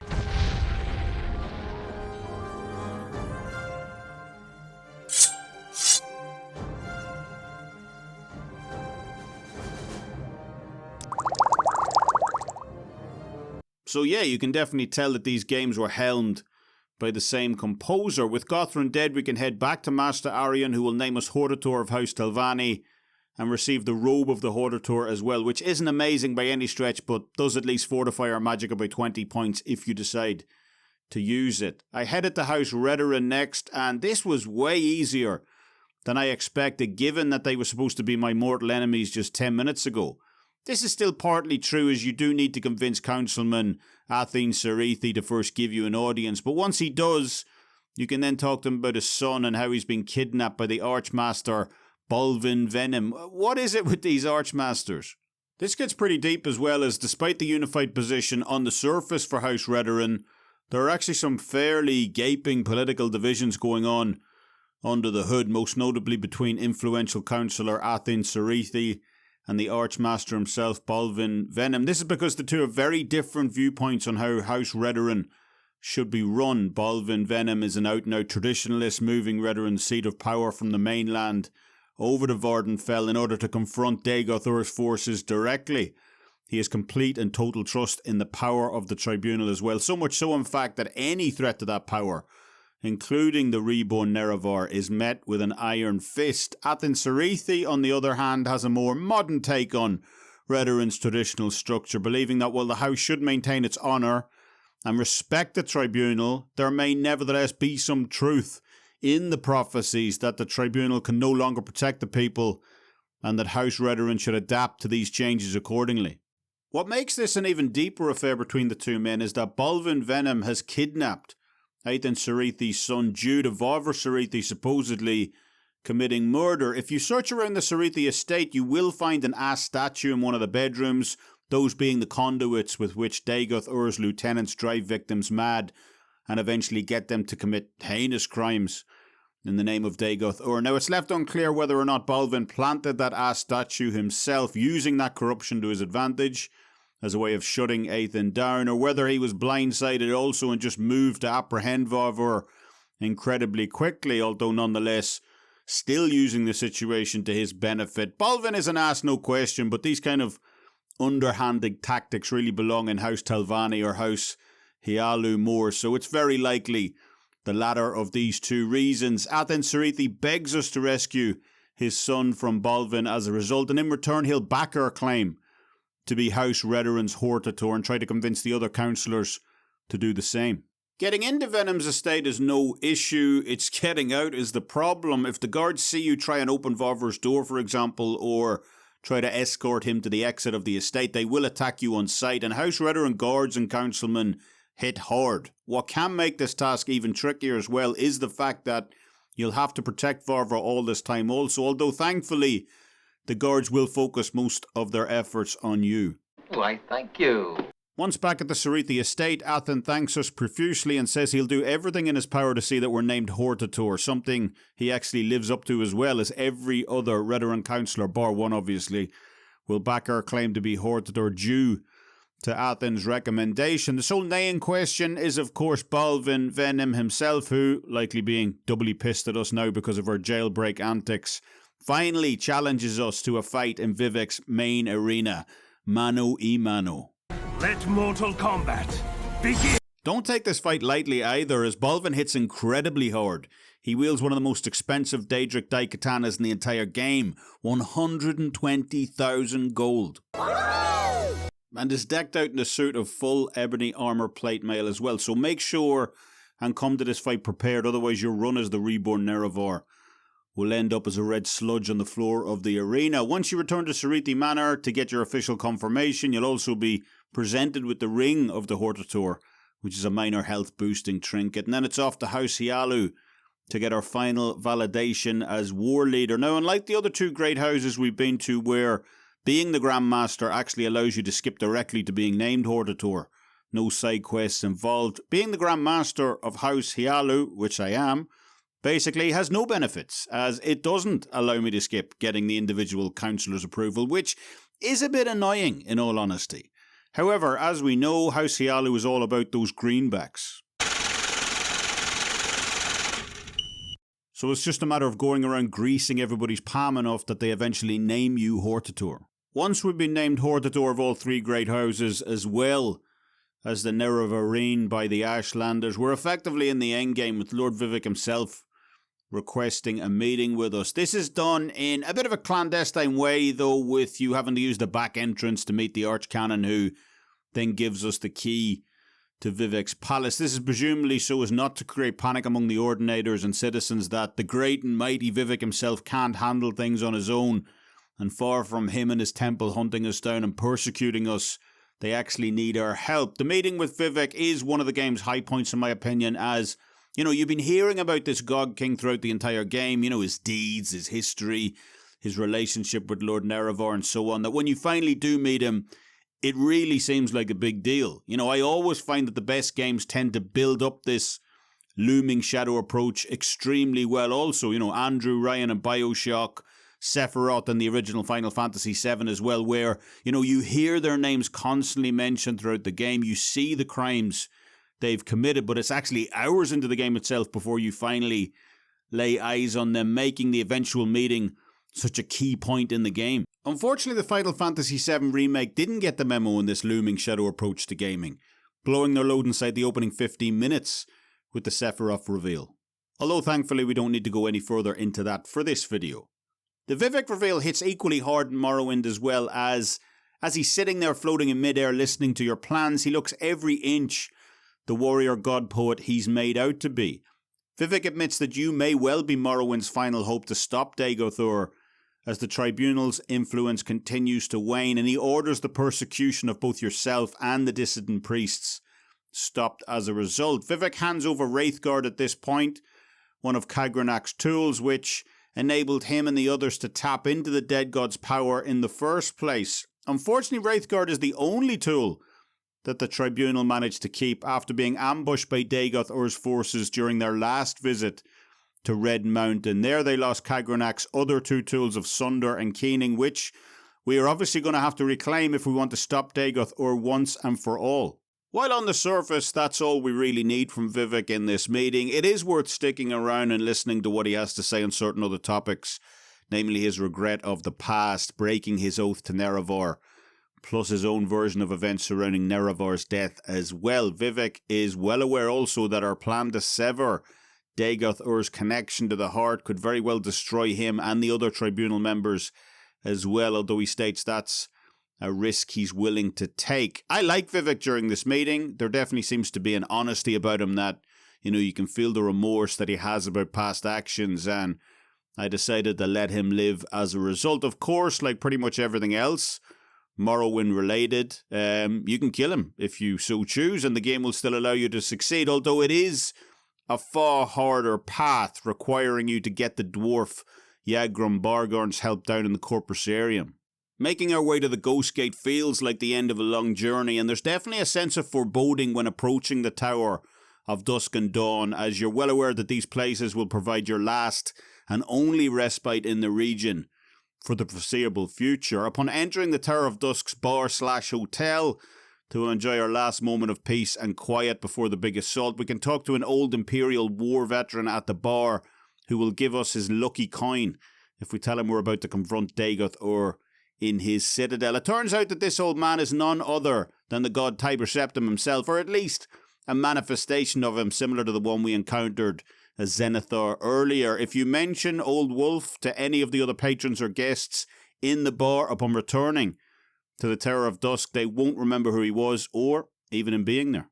Once fully rested, our assault on Red Mountain can begin, and the first point of call is Citadel Vvardenfell to recover Sunder. And this was a breeze of a mission as well, as I absolutely carved my way through the various Dagoths within this ancient Dwemer structure, especially the boss Dagoth Femnin, who put up next to no fight and pretty much folded like a cheap suit. Thankfully, despite going down easy, Dagoth Femnin does give up some pretty hardcore gear, not only the Warhammer Sunder, but also the Amulet of Hearthheal as well, which is without doubt one of the most useful amulets in the entire game, fortifying strength, providing shield, levitate, and so on. The next stop on our quest of badassery was the Citadel of Odrasal, and this was a bit of a strange one, as you can actually grab Keening pretty early on in this dungeon if your security skill is high enough. Obviously mine was, as I was the current head of the Thieves Guild, but I decided to pay a visit to see Dagoth Ur anyway. Surprise, motherfucker! Now, it is interesting to see the intent of the developers when designing Dagoth Ur's high-ranking Ash Vampire lieutenants, as originally going around killing them would weaken Dagoth Ur ahead of the final battle. However, while this mechanic is still in the game, it's effectively a bit useless in all honesty, as you fight Dagoth Ur in two main forms, with the second being a scripted invulnerable god form, so I would only suggest you go around dispatching his Ash Vampire lieutenants if you actually want to, not for any real payoff at the final encounter. With both Sunder and Keening retrieved, it's finally time to assault Citadel Dagoth itself and settle this matter once and for all, provided, of course, that I can make it up this mountain.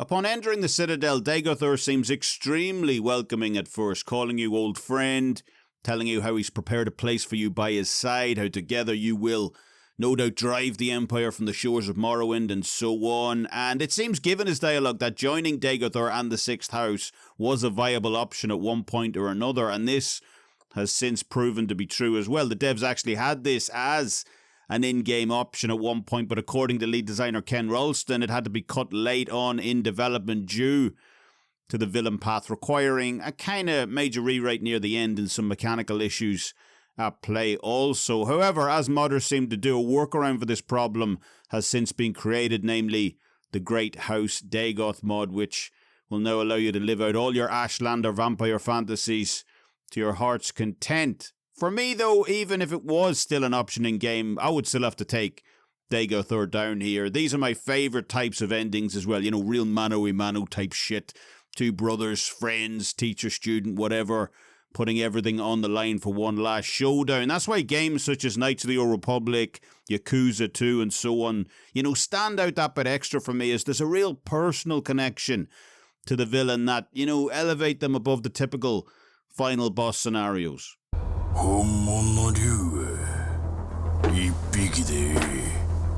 Hell yeah! Upon meeting Dagoth Ur, he asks you some questions about your motivations in finding him, what you plan to do at the heart should you prevail, and so on, while you can return the favour here once he finishes. Once all the talking is done, however, it's time for action, and largely because of all the lieutenants I'd killed up to this point, his first form really didn't provide me with all that much trouble. Once Dagoth Ur goes down, you can collect his heart ring, which is located near the entrance to Akulakan's chamber. Now, once you step into the chamber itself, there is no escape. No intervention or recall spell will work here, as Dagoth Ur taunts you with once you enter as well. Don't even try to fight Dagoth Ur in this chamber, as he's effectively invulnerable, with his health being tied to the heart itself. So instead, either levitate straight down to the lower platform, or take a bit of a scenic route like I did around the narrow walkways on the side of the chamber in order to access the heart. Dagoth Ur will follow you throughout, trying to knock you into the lava pit down below with his area of effect spells, but this wasn't really that much of concern for me, as my speed and agility were maxed out by this point. I was a dark elf also, meaning his fire spells didn't have much impact either, and I could levitate as well, so maybe if you're playing as some kind of, you know, brute, nord or orc, then this section might present a bit of a challenge, but thankfully not for my build. Once you make it down to the central walkway near the old god's heart, you need to strike it very precisely here. Once with the Warhammer Sunder, and then 5 times with the short blade Keening in order to fully shatter it. Dagoth Ur will be shouting at you to stop the entire time, but once that 5th and final strike lands, it's all over. With the heart now destroyed, you can either finish Dagoth Ur off yourself, although he still presents a bit of a challenge here, just without his ability to regenerate, or just float away as I did and watch as he falls headlong in to the lava pit below along with his giant contraption.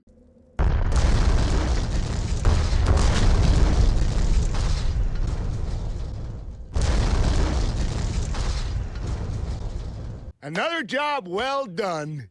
Once you leave the central chamber, you will meet up with the goddess Azura for the final time, who will proclaim you the champion and protector of Morrowind, as well as gift you her ring, her second of the game, the Ring of Azura, which is much more useful than the previous Moon and Star, just mainly down to its constant restore fatigue effect. With Dagoth Ur now defeated, the blight storms and sickness that were infecting Morrowind before are now gone, and most NPCs will reference the fact that it was mainly down to you, that you are the legendary Nerevar reborn, and they'll be almost starstruck when talking with you.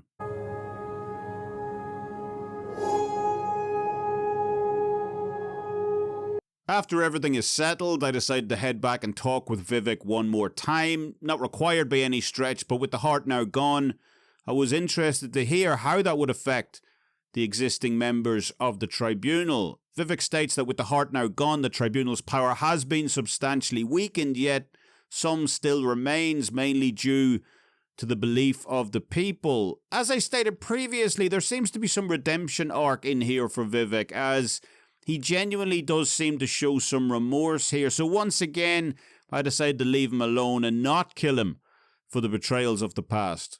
While the story is good, and it is good, that Rashomon effect that we talked about earlier does create a series of layers to the underlying narrative here that are really compelling. You know, maybe once Dagoth Ur was actually the good guy.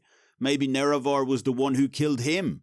Maybe Vivek, Almalexi and Sothersil were the ones to secretly conspire to poison and then desecrate Nerevar's corpse in their mad quest for power. We'll never get the full answers to these questions, and even outside of the questionable historical narrative the game presents, which, you know, underpins the whole story, the extra inclusion of, you know, Chaos Cossades and his skooma addiction, the warring great houses, the slavery, the hostility to outsiders, the Emperor's manipulation of your birthright, all these are intriguing enough aspects of Morrowind's story to make it stand alongside any of the other RPG greats, in my opinion. However, where Morrowind truly shines is in its immersive open world. You could spend literally hundreds of hours just roaming around Morrowind's hills and countryside, rarely getting bored either. Every single nook and cranny and little side quest in this game feels handcrafted, because it is. It's not like that, you know, radiant AI slop that we got in Skyrim of go to this random cave, pick up this random object and so on. Pure tedium in a lot of cases. Instead of Morrowind, you're given a system where a designer actually placed the items in a particular location, wrote the dialogue behind why those items are there, balanced gameplay on it, and because they were placed in those specific locations, the developers were forced to write detailed directions in order to get the protagonist there as part of a quest. Go past the egg mine, turn right at the bridge by the fallen tree, and so on. Even Oblivion, whose individual quests by themselves are arguably even stronger than Morrowind's in many regards. You know, we've already referenced the terrific Dark Brotherhood quest line. The Fighters Guild had some good parts as well with the Blackwood Company and so on. But even Oblivion lost its immersion factor for me when Bethesda installed giant quest markers everywhere to ensure players never got lost, as well as immediate fast travel. Also, all of these newer features, while no doubt making the players' lives easier to a degree and more convenient, lost that magic of actually being in the world for me. And at its core, that's a bit tragic, as there's no greater immersive world in gaming than Morrowind, in my opinion. The greatest games of all time is always going to be a subjective list, and while I have some personal favourites of my own that, you know, I might just rank above Morrowind, for instance, on my Mount Rushmore of gaming, Knights of the Old Republic, Final Fantasy VII, Deus Ex, and so on, mainly due to their stronger narratives. I'll just put it like this. If I was stranded on a desert island for the rest of my life and could pick only one video game to take with me, that game would be Morrowind. No other game, for me, has as much of an immersion factor as this one. Just wanting to see what's over the next hill or around the next bend. And once you've done it all, something that's impossible as we outlined earlier, the game is so fully customizable that you could effectively build a completely different character and start all over again. As a great example of this immersion mechanic I was talking about, I actually came across an ancestral tomb in the game that just 100% personifies what makes Morrowind such a special experience, in my opinion. Near Molag Mar, there was a small tomb that initially seemed like any other one, and these are usually well worth exploring also, as on rare occasions you can find some really high-level gear in them. Denstagmer's ring, for example, which I carried with me for the rest of my playthrough. In this one, though, specifically the Morvanni Ancestral Tomb, it starts out like pretty much any other one, but you do notice near the top that there's some really high-level locks placed on the doors here, level 80, which, you know, is pretty unusual and is likely going to freeze out a lot of players initially. Thankfully, as I said, I did have a character built around stealth, so it didn't present all that much of a challenge. But once the doors are open, the tomb descends deep into the earth, long flights of stairs, and at the bottom you come across a maze that, you know, is populated by these skeleton champions that carry these Nordic-looking weapons, all rather strange. Once through there, at the very bottom of the cave, there's what looks to be a Nordic burial at sea with, you know, obviously some kind of high king or war leader on board, because the gear he is buried in is absolutely top-notch. Imperial dragon scale helmet, full ebony plate armor, magical battle axes and so on, and you're thinking, you know, what is the story here? And you just stumble upon this place at random. You know, maybe there's a quest attached to it, I don't know, but again, just walking around the world of Morrowind at your leisure presents more intrigue and immersion than 99% of other games out there can manage. With that said, it's now time to tackle the 2 DLCs that were released for Morrowind, with Tribunal and Bloodmoon respectively, what they did right, what they did wrong, and whether they managed to keep that high-level immersive and exploration factor in place. Tribunal's questline effectively starts very early on in the base game when, upon falling asleep or resting, you'll suddenly be attacked by a Dark Brotherhood assassin, which can come as a bit of a surprise if you're not expecting it. The bonus of this, of course, is that these assassins carry really high-level gear, so while they can present a bit of an early challenge for players just starting out, the gear you get from them can be sold for a huge sum of money, effectively setting you up financially for most of the early game. You can delay the Tribunal questline for as long as you like, although these attacks will continue to happen randomly for as long as you do so. Talking to any guard about the attacks in game will point you towards Appel Matthias in Ebonheart, a senior level official who states that while the Dark Brotherhood are almost unheard of on the island of Vvardenfell, likely due to the competition the Morag Tong present, they do hold a sizable contingent in the capital city of Mournhold. To get there, Appel states that we're going to have to talk to the mage Asian Rain. If there's ever more of a stripper name than that, I'd like to hear it. Welcome to the Bada Bing. Everything's on the house. However, she's far from that, being one of Duke Dren's most senior advisors, and she can transport us to Mournhold via magical teleportation due to the current travel restrictions placed on boats coming from Vvardenfell. This is a somewhat flimsy excuse, in fairness, as if you start the Tribunal quest line before finishing the main quest, then Appels tells you that travel to the capital has been restricted due to the Blight. You know, fair enough, you might say. But if you attempt to travel after the Blight has been cleared, you'll still get the message that travel has been restricted due to risk of contamination or some other such nonsense. No regular method of travel exists to get to Mournhold, and it's not even located on the world map either. So yeah, magical teleportation is your only option here.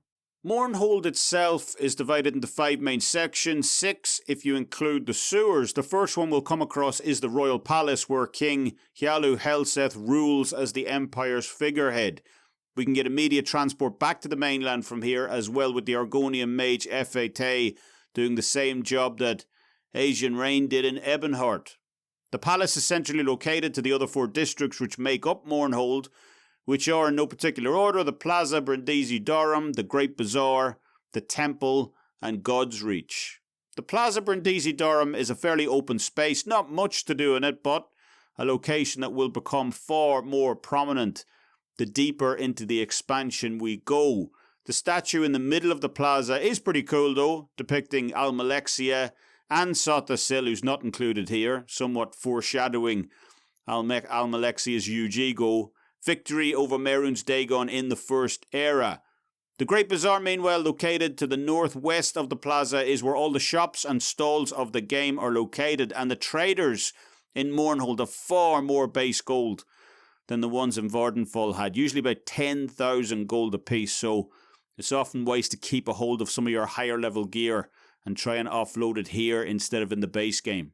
Located to the northwest of the Great Bazaar is the temple, and it's here where the goddess Almalexia reigns supreme, although it remains to be seen just how much power she has left after we cut her off from the heart, just as we did with Vivec. The final district is God's Reach, and it's here where the nobility of Mournhold reside. There is the Winged Gwar Tavern located in God's Reach as well, but much more importantly for us, the Museum of Artifacts just across the way, which will pay us ridiculous sums of money, up to 30,000 gold per item, to procure rare artifacts for them. The other main change in Tribunal, apart from the bucket loads of cash obviously, is the ability to hire mercenaries to fight alongside you. These can range from your more traditional adventurers such as Calvus Horatius to armoured scribs and pack rats, which you can pick up in the bazaar.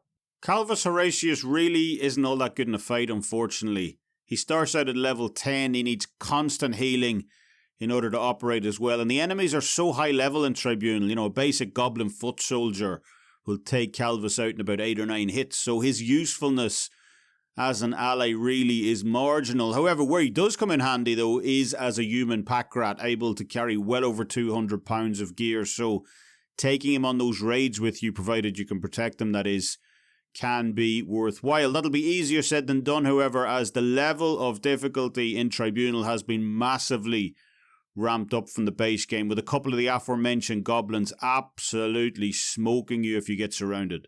Bethesda obviously knew that people were likely going to come into this expansion at an already high level, but they way over-adjusted in my opinion. A single goblin war chief can have upwards of 1,000 health here, almost 3 times more than a golden saint has in the base game, who are generally considered to be the toughest normal enemies in the entire game. And the war chiefs can hit with max strength also, with those damn clubs and bucklers of theirs, which, you know, can absolutely shred your health in just a few hits. Probably the most annoying thing overall, though, is that even the lower level goblin foot soldiers and bruisers can do serious damage to you, as well as they generally hunt in packs and can regenerate health also.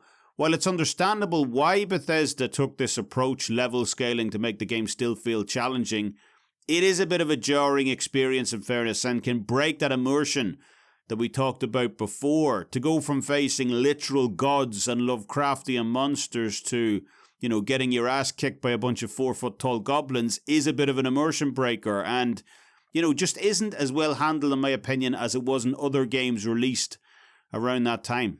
Take Knights of the Old Republic, for example. That game had static, fixed-based stats with marginal hidden multipliers behind the scenes added on if you pass certain level thresholds, and it just felt a lot more organic to play from a level scaling experience. While you might initially struggle on the opening planet of Taris against, you know, mini-bosses such as the Sith Governor and so on, skip forward 25 plus hours and you're absolutely shredding entire droves of Dark Jedi apprentices on Caravan. And this power fantasy feels good. You know, it feels as if you become more powerful over the course of the game. It now feels as if you're one of the most powerful Jedi in the galaxy. But compare that feeling to Tribunal here when, you know, I'm laying face down in the sewers after getting my ass handed to me by 2 pint-sized goblins. That feeling is no longer here. And you even start questioning whether or not Dagoth Ur and Vivec are even gods at all. Puny god. Once you get to Mournhold, talking with any guard will have them pointing you towards the sewers as the Dark Brotherhood's likely location. Exploring the sewers, you'll eventually find the decaying ruins of Old Mournhold, the city that was destroyed by Mehrunes Dagon in an earlier era, and specifically for the Dark Brotherhood quest, the Manor District. Upon entering the Manor District, a notification in your journal will let you know that you've found the Dark Brotherhood hideout, and it's game on from this point forward. These Dark Brotherhood members don't mess around either. Don't confuse these guys with the amateurs that were sent over to kill us in Vvardenfell. These Dark Brotherhood disciples carry mostly Daedric and adamantium weapons, so you need to be extremely careful that not only your health is topped up at all times, but also your fatigue. The good aspect of this, however, is that because the Dark Brotherhood members respawn at specific locations throughout the Manor District, you can effectively farm as much gold as you can carry by looting them of their overpriced weapons and armour. At a certain point in your search, you'll eventually run into the Dark Brotherhood leader himself, Dandris Vulas, who is a fairly tough enemy overall, but nothing you haven't already faced before wading through packs of feral goblins. On Vulas' body is the Dark Brotherhood contract on your life, signed by a mysterious H. And with this clue, combined with the fact that Vulas shouted out, "I am sorry, I have failed you, my liege," upon his death, you really don't need to be Columbo to work out who's been behind the assassination attempts on your life up to this point. That's him! From here, your quest can go one of two ways, depending on who you report the Dark Brotherhood attack to. If you report to a Royal Guard, they'll direct you to talk with Tienes Delician, the captain of the Royal Guard, while if you report to a High Ordinator, they'll instead have you look for Fedris Hlur over at the Temple, who commands Almalexia's elite-level bodyguards, the Hands of Almalexia. The reason it's important for who you report this to is that it's possible to skip entire sections of this expansion if you report directly to the Temple. This is because the Temple route follows the more linear path of the main story mission, while the Palace has its own quest line and structure, which serves as a kind of secondary bonus set of quests. However, mainly because I wanted to find out why Helseth sent all those Dark Brotherhood agents after me, the Palace was my next go-to destination. Once you reach the Palace and talk with Tienes Delician, he diplomatically brushes off all of the assassination attempts on your life up to this point as merely misunderstandings, and that the king is far more interested now in having you as an ally rather than a corpse. Gee, thanks.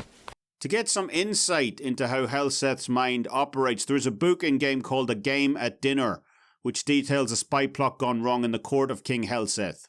It's definitely an interesting read and really highlights how cunning and ruthless Helseth is as a leader. These two sets of quests for both the Royal Court and the Temple highlight the current underlying friction going on in Mournhold right now also. Both sides are effectively vying for dominance in the city, a city once firmly controlled by Almalexia and her ordinators. However, with the old king now gone, the old balance of power has gone with it, and where once Almalexia looked upon the royal throne as nothing but a minor inconvenience, all while her hands firmly held power in the city, that dynamic has now shifted substantially with the arrival of the far more cunning and capable Helseth. This struggle for dominance has only become more amplified also as Almalexia's power has started to wane through the Heart of Lorkhan being destroyed, and the knife-edge atmosphere of a dwindling goddess's power up against a ruthless king's rising ambition is a fascinating one to witness, in fairness. Tienes Delician, provided you went down the Royal Guard path, that is, put you to work on finding out where the rumours concerning the old king's death are coming from. It seems the word on the street is that Helseth may have poisoned the old king. Shock horror. And both the captain and the new king want these rumours stopped at their source. Asking around town will point you towards a newspaper called The Common Tongue, a broadsheet that you can pick up pretty much anywhere in Mournhold. Articles in the newspaper squarely point the finger of blame at Helseth, and Tienes wants to know who's behind it. Before we can do that, though, there is also the matter of the temple to contend with, as King Helseth is eager to know what moves the Tribunal and specifically Almalexia are attempting to make against him. Most of the people in the temple remain fairly diplomatic when quizzed on this, giving you generic stock answers of trust in the goddess's wisdom and other such fluff, although one woman over in the infirmary at least is a lot more talkative on the subject if you mention your dealings with the dissident priest Meramilo in the main game. Galsa Andrano will tell you that the old king was nothing but a puppet and a fool who Almalexia kept on a very short leash. However, everyone knows now that things have changed significantly in the city, as Helseth is certainly no one's fool, and Galsa suggests that if he attempts to take control of the city, that Almalexia and the temple will endeavour to outright destroy him. Outside the temple, we run into a little runt called Gaynor as well, who begs us for money. Shut up and give me some money! Normally I would have told him to get lost, especially as I don't like wood elves to begin with. Actually, does anyone like wood elves? Please tell me down in the comments below if you've actually ever played through an entire Elder Scrolls game as a wood elf. I just can't fathom it personally. If you like magic, a Breton or a high elf, I can see that. Want to wield a 40-pound double-bladed battle axe and pound your enemies into the dirt? A Nord, Orc or Redguard would probably fit best. Want something a bit more stealthy? Short blade, sleek-looking light armour. Dark elves, Khajiit and Argonians are the way to go. But these 4-foot little runts right here, I don't get it. And I can't understand why anyone would choose to play 60 to 100 hours as this race. I mean, are you looking up the whole time? I guess I'm a bit racist when it comes to wood elves. But yeah, please tell us down below about your wood elf power fantasies. Loser. I had so much money by this point of the game that, it was only 50 gold at the end of the day. Why not? I'm feeling generous. Life must be tough for a wood elf. But lo and behold, the cheeky little runt keeps on standing there asking for more and more, and I knew at this point something must be about to go down as he starts to get ultra aggressive, and I'm literally a famous god killer after all. I mean, what is the gig here? After refusing him for a third and final time, Gaynor, a woman's name by the way, promises he's going to get me. And I pretty much walked away laughing from this whole ordeal. Reporting back to Tiennes at this point has him congratulating us on uncovering the temple's true intent, and now we must discover if there are any possible traitors within the Royal Guard. To do this, we must pretend to be a new recruit to the Royal Guard ourselves and talk with the other soldiers around the compound, with one in particular, Evulin Irano, sounding less than sincere when asked about the qualities of his new king. Pulling this thread further reveals both a copy of the Common Tongue newspaper as well as a guard duty roster of the throne room lying around Irano's bed, with the shifts where 3 certain members of Helseth's Royal Guard, Irano included, being clearly underlined, marking when they will be the only ones guarding the new king. Again, Tiennes is delighted with our ability to track down disloyalty among the ranks and quickly puts us to work on uncovering a possible murder conspiracy in the works against Helseth also. Heading over to the former king's residence has us searching his wife's quarters under the pretext of offering her our condolences. Sneaky.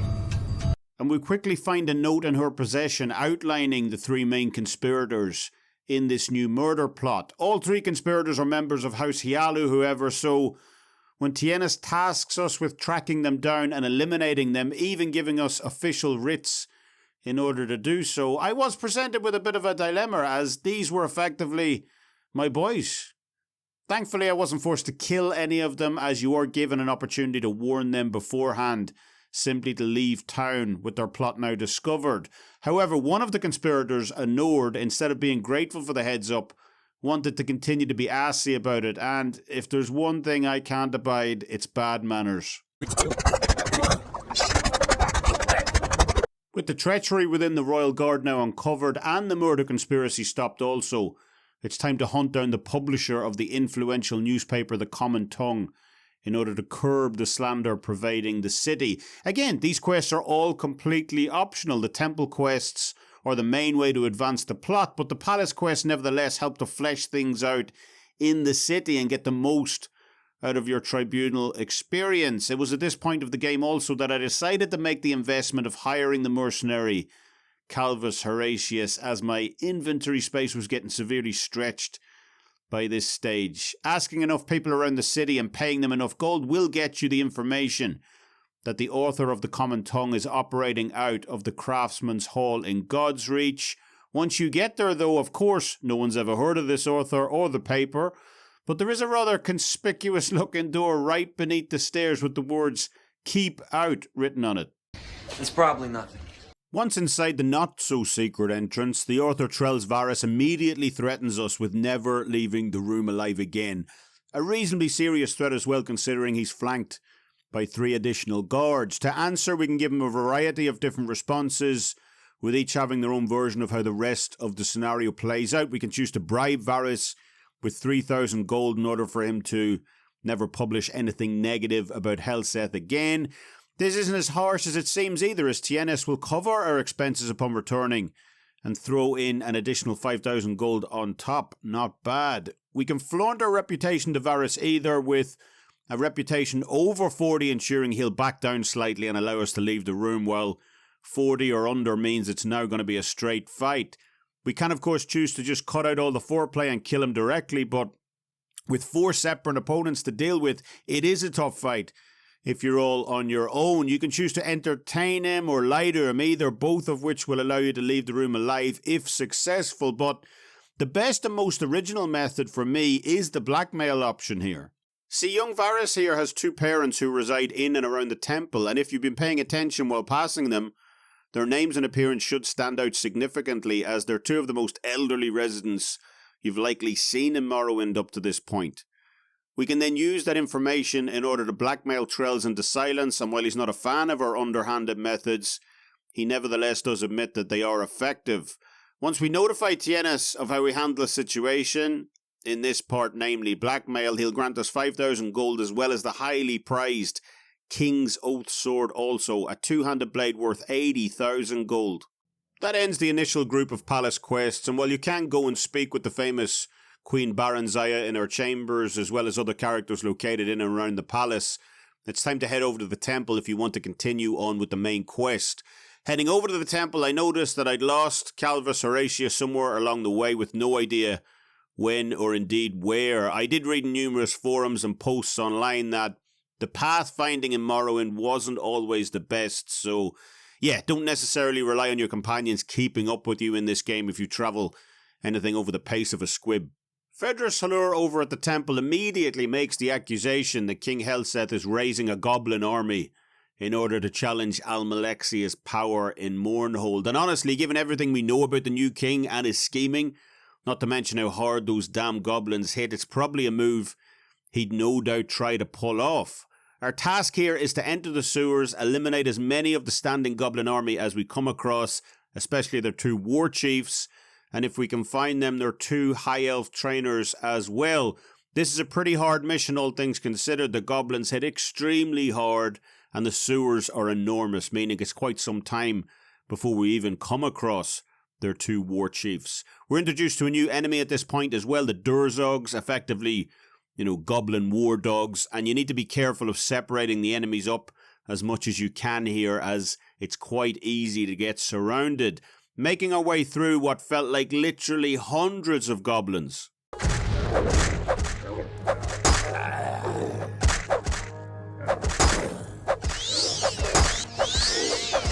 We eventually found and slew the 2 goblin war chiefs, as well as eliminated the 2 Altmer trainers as well, for a healthy 15,000 gold reward from Fedrus.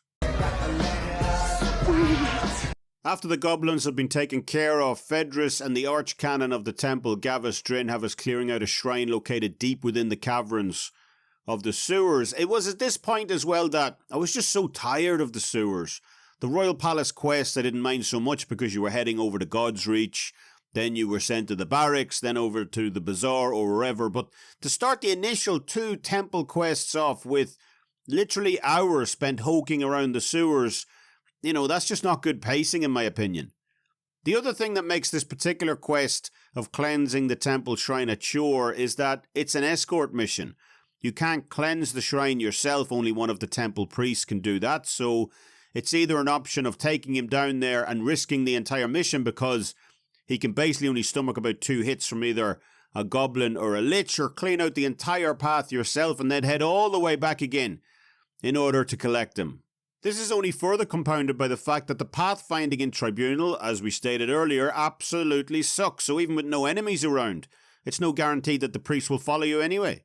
If the gods should smile upon you and grant you favour, however, you will eventually find the shrine, the priest will do his thing, and you can finally get out of the sewers for at least another while. While wandering the sewers on my initial way through, though, I did come across a certain Gedna Ravel's tomb, and you guys know how much I can't pass up a good tomb.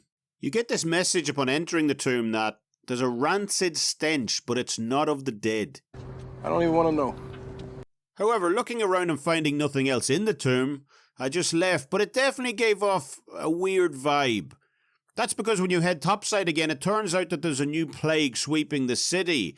The temple healer Narail Andarin puts you to work if you choose. This is a completely optional side quest after all, of delivering medicine and potions to infected citizens around Mournhold, but It quickly becomes apparent that this is a far bigger issue than even she suspects, with more and more citizens becoming infected. Eventually, Nerevarine will come to the conclusion that this is the work of the dreaded Crimson Plague, a virus thought long extinct, and she wants your help in stopping it.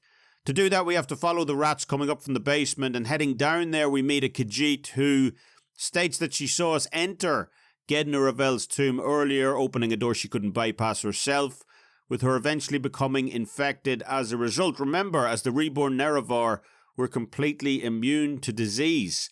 I think this guy might be infected though. However, before I could even get into the quest, stepping outside in order to get some supplies, who did I run into but my old pal Gaynor? Well. Now, to be fair, I didn't think much of Gaynor this time around either. Yes, he was wearing some expensive-looking ebony armour, carrying a big sword and whatnot, and while the thought did cross my mind that this quest may have been put in there to potentially catch players unaware, I still thought, he's a wood elf. How hard could he possibly be? Well, I was wrong about that. Very wrong. Gaynor is hard. He has high health, resists almost all magic, has a high reflex skill, and has constant health regeneration on top, but arguably his strongest feature is his incredibly high luck, which means it's very, very difficult to even hit him in this fight.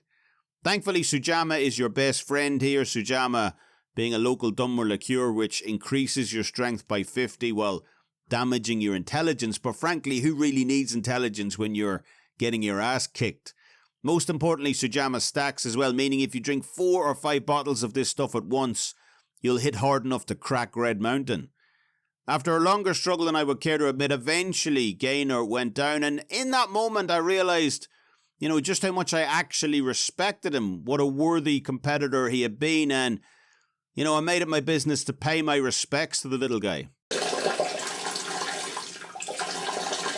However, while Gaynor may have been difficult, the fight that was coming up was on a completely another level. Shunari, the Khajiit we talked with before, will tell us that when we opened Nerevar's tomb earlier, we unwittingly allowed the Lich Queen to revive and therefore spread her plague across Mournhold. Making our way back down into the sewers in order to right our wrong, Shunari will tell us about a secret entrance inside the tomb where the Lich Queen awaits us. And I'm not joking when I say Nerevar may well be the hardest boss I've ever fought in a video game.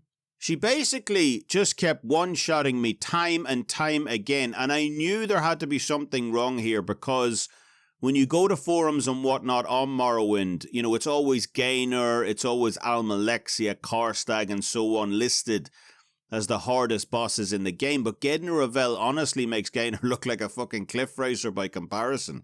She's just that hard. Of course, it turns out that there is a good reason for this. There's a bug in her script that effectively makes her broken. Instead of sharing level bonuses across health, fatigue and magicka, all of her level bonuses were applied strictly to health, meaning she raises, I believe, in the region of 800 health per your level, and I was about level 28 at this encounter, so work out the math on that one. But it's not even just her ludicrous amount of health as well, climbing well into the mid-20,000. She cracks like an absolute mule also, with her opening attack being a combined 200 points of poison, 200 points fireball, and 200 points frost damage for 600 points of damage total. That's effectively enough to wipe out any player character in a single hit, even one with an 80% immunity to fire like me. As I said, look, this is the internet after all. No doubt someone somewhere has managed to beat her, maybe necking 45 bottles of Sujamma or whatever. But if you did manage to do this without mods, please drop your name down in the comments below. You deserve the utmost praise. And from this YouTuber's seat, I salute you. Moving on from getting my ass kicked, there are some pretty interesting side quests in this expansion also, with one having us help fix some robots within a robot battle arena. Ignatius Flaccus over in God's Reach owns a robot betting arena and needs our help picking up some scrap metal and Dwemer cogs in order to repair them so he can open back up again. While there are Dwemer ruins located in Tribunal itself, I hadn't reached that part in the main quest yet, so I just found it easier to head back over to Vvardenfell and rummage around the very first Dwemer ruin we came across all those hours ago. I completely forgot also that I picked up a side quest near the start of the game outside Orkington as well, involving some half-naked barbarian saying that a witch had stolen his battle axe or whatever, and I allowed him to come with me. I completely forgot about this encounter, however, and I must have lost him in the corridors while searching the ruin, and yeah, I got a bit of a surprise when he was still here waiting for me. You need to move on. Once we return to Ignatius, we can actually bet on the fights now, up to 1,000 gold, and it's actually a fun little side quest.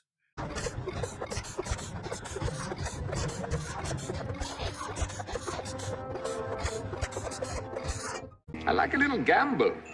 Moving on from the betting arena, a bar across town is in need of a new bouncer, and I figure this should be a piece of cake, right? Easy money. I mean, I'm a god killer, the champion of Morrowind, conqueror of Gaynor. What's a few drunks to a glorious demigod such as myself? Well, it turns out quite a lot actually, as my hand-to-hand skill was so low in this playthrough that without a weapon in hand, I was effectively as seasoned as a newborn kitten. In fact, things got so bad at one point that while I was getting my ass handed to me by a wood elf for God's sake, I accidentally hit the owner of the establishment in my haste and was forced to escape the premises, so yeah, not exactly a great first night on the job. The final side quest I did was A Star is Born, where you have to fill in for an actor that has gotten sick and you look somewhat like him. Now, I absolutely sucked at this also, same as in The Witcher 3, where, look, I'm not going to play a game in order to learn lines. You know, I believe in improvisation, but it's fair to say it didn't go so well. More than a fortnight ago. That's why it's only me in the castle, Sergio. All the other servants and slaves who tend to his lordship travel with him. Is there something wrong? No, Sergio, I know no one by that name.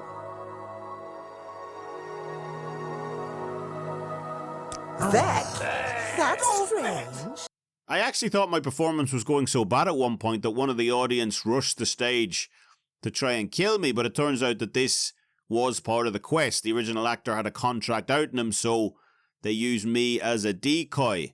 Good to see the pathfinding finally working out on Calvus Horatius, though, as he just so much showed up mid-performance for whatever reason. Better late than never, I suppose. After this little detour, it's back to the sewers again. Yay! As we look to retrieve a very powerful artifact called Barrelzar's Maze Band, an artifact the goddess Almalexia has requested of us. The first sign that her power is starting to wane, as well as her priest question why she even needs such a trinket, with her supposedly being all-powerful. Barrelzar doesn't seem like your atypical lich either, telling us in no uncertain terms that the band must not be allowed to leave the crypt, as it will destroy the hearts and minds of all mortals. Very ominous. Getting the band finally gets us an audience with the goddess herself, who praises our resourcefulness and grants us a new power, Almalexia's Light, which restores our attributes by 25 points once each day. However, it's not all good news, as using fast travel spells such as Almcivi or Divine Intervention won't allow you to bring companions along, so it was with a heavy heart that I finally had to bade farewell to Calvus. I actually tried to go back from at one point, I don't know why, but you know, the immersiveness factor, as we said, is just so strong in Morrowind that I generally did feel bad about leaving him down there in a tomb full of liches. However, if you haven't resolved the Crimson Plague side quest from before, and let's face it, you haven't, then the sewers are absolutely crammed full of liches and skeleton champions, and it's hardly worth all the effort, so yeah, sorry Calvus, I'm sure you'll be fine. Good luck, buddy! Not long after the Maze Band quest, the city comes under attack by strange reptilian metallic creatures called Fabricants, with both the High Ordinators and Royal Guards joining forces in order to drive them off. Again, you have the option here of reporting the battle to whomever you'd like, either Tienes Deletion over at the palace or Fedrus Lur at the temple. As I'd already met Almalexia at this point, I wanted to see the other major player in Mournhold, King Helseth, who we hadn't actually met in person at this stage, and see what he had to say. Both Tienes and Fedrus, however, will basically give you the exact same quest, namely to find out where these Fabricants are coming from and who's sending them. It turns out that there are some Dwemer ruins located beneath the statue of Almalexia and Mehrunes Dagon under the Plaza Brindisi Durham, and descending just a little way down will show us a battle taking place between these Fabricants and the Dwarven Centurion defenders, meaning that whatever these Fabricants are, they're definitely not of dwarven origin. Reporting back, we finally get to meet King Helseth himself, who basically admits that he was the one behind the Dark Brotherhood attacks, but that, it was all just a great big misunderstanding. I don't believe you. Probing further reveals that there may be a plot on the Queen Mother's life, and Helseth wants us to investigate this. However, Platinius down the courtyard, who is honestly a mine of information throughout this whole expansion and well worth talking to no matter what the quest is, cautions us on this plot, saying it's highly unlikely that the Queen is the real target.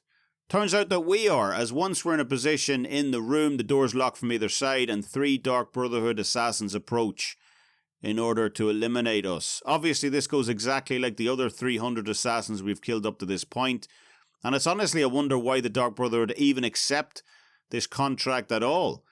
As for Helseth, he seems mildly surprised when we do reappear and tries to kill us once again when he requests that we fight his Redguard champion Korod, the man who supposedly never lost a fight. I was honestly a bit disappointed by this whole meeting and talking to King Helseth. Far from seeming clever or manipulative to me, I just didn't get his whole reasoning for constantly trying to have us killed. I'd done absolutely nothing to warrant this, and it almost feels backwards in a way. Like, if you go and work for the temple initially, then, I could see that. That would give Helseth a reason to send his assassins after you, thinking you're working for Almalexia. But in that scenario, you would actually hear nothing, while in the scenario where you choose him, where you do all the work for the palace, do all their quests, that's the quest line where he continually tries to have you killed. It just doesn't make any sense.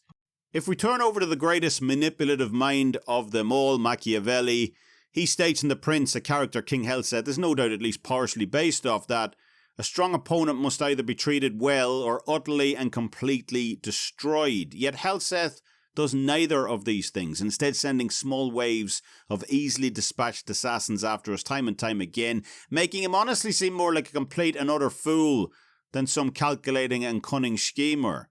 I would have preferred a much different resolution to this questline where you actually trust the king and he ends up betraying you by sending 10 royal guards to your location, for instance, no escape, and maybe something like the start of Blood Omen as well where, you're scripted to die. Have that outcome in there where, even if it means a restart, wow, he actually did betray us. He really cannot be trusted. He really is the kind of master manipulator that we read about in the books, instead of this incompetent clown who, struggles to even carry out basic tasks. Returning to the palace, and Korod is tough. Very tough. Tribunal probably has the single toughest enemies in the entire game. While I would say that the final level in Bloodmoon, the next expansion, is probably the hardest one overall, that's more of an accumulation of enemies and lack of resources than any one single opponent, and make no mistake, Korod is right up there with the best of them. Thankfully, we can even up the odds somewhat here by visiting the local bartender over at the Wingwar Tavern, who promises that if we don't hurt his favourite customer too much, that he'll organise some brandy plus one of his lovely barmaids be sent over to Korod's residence tonight ahead of the fight in order to tire him out. Did he just say what I think he said?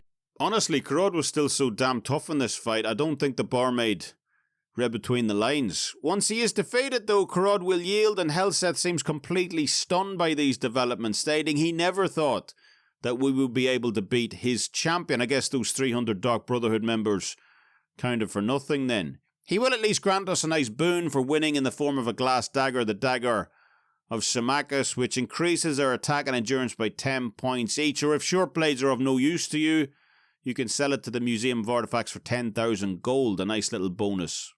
That wraps up the last of the palace quests in Tribunal, and our final orders from Helseth revolve around trying to find out exactly what is going on between Almalexia and the other Tribunal god Sotha Sil in regards to all of the invading fabricants, which Helseth rightly determines must be of their creation. Maybe you're not so stupid after all. Returning to the temple sees Almalexia seething at the emergence of a new cult in the city, one that dares to question the goddess's power. Obviously, we can't be having that, so she suggests that you go underground to the ruins of the dwarven city and activate a weather machine the dwarves used in order to blow ash storms into Mournhold, thereby showing everyone how powerful she still is.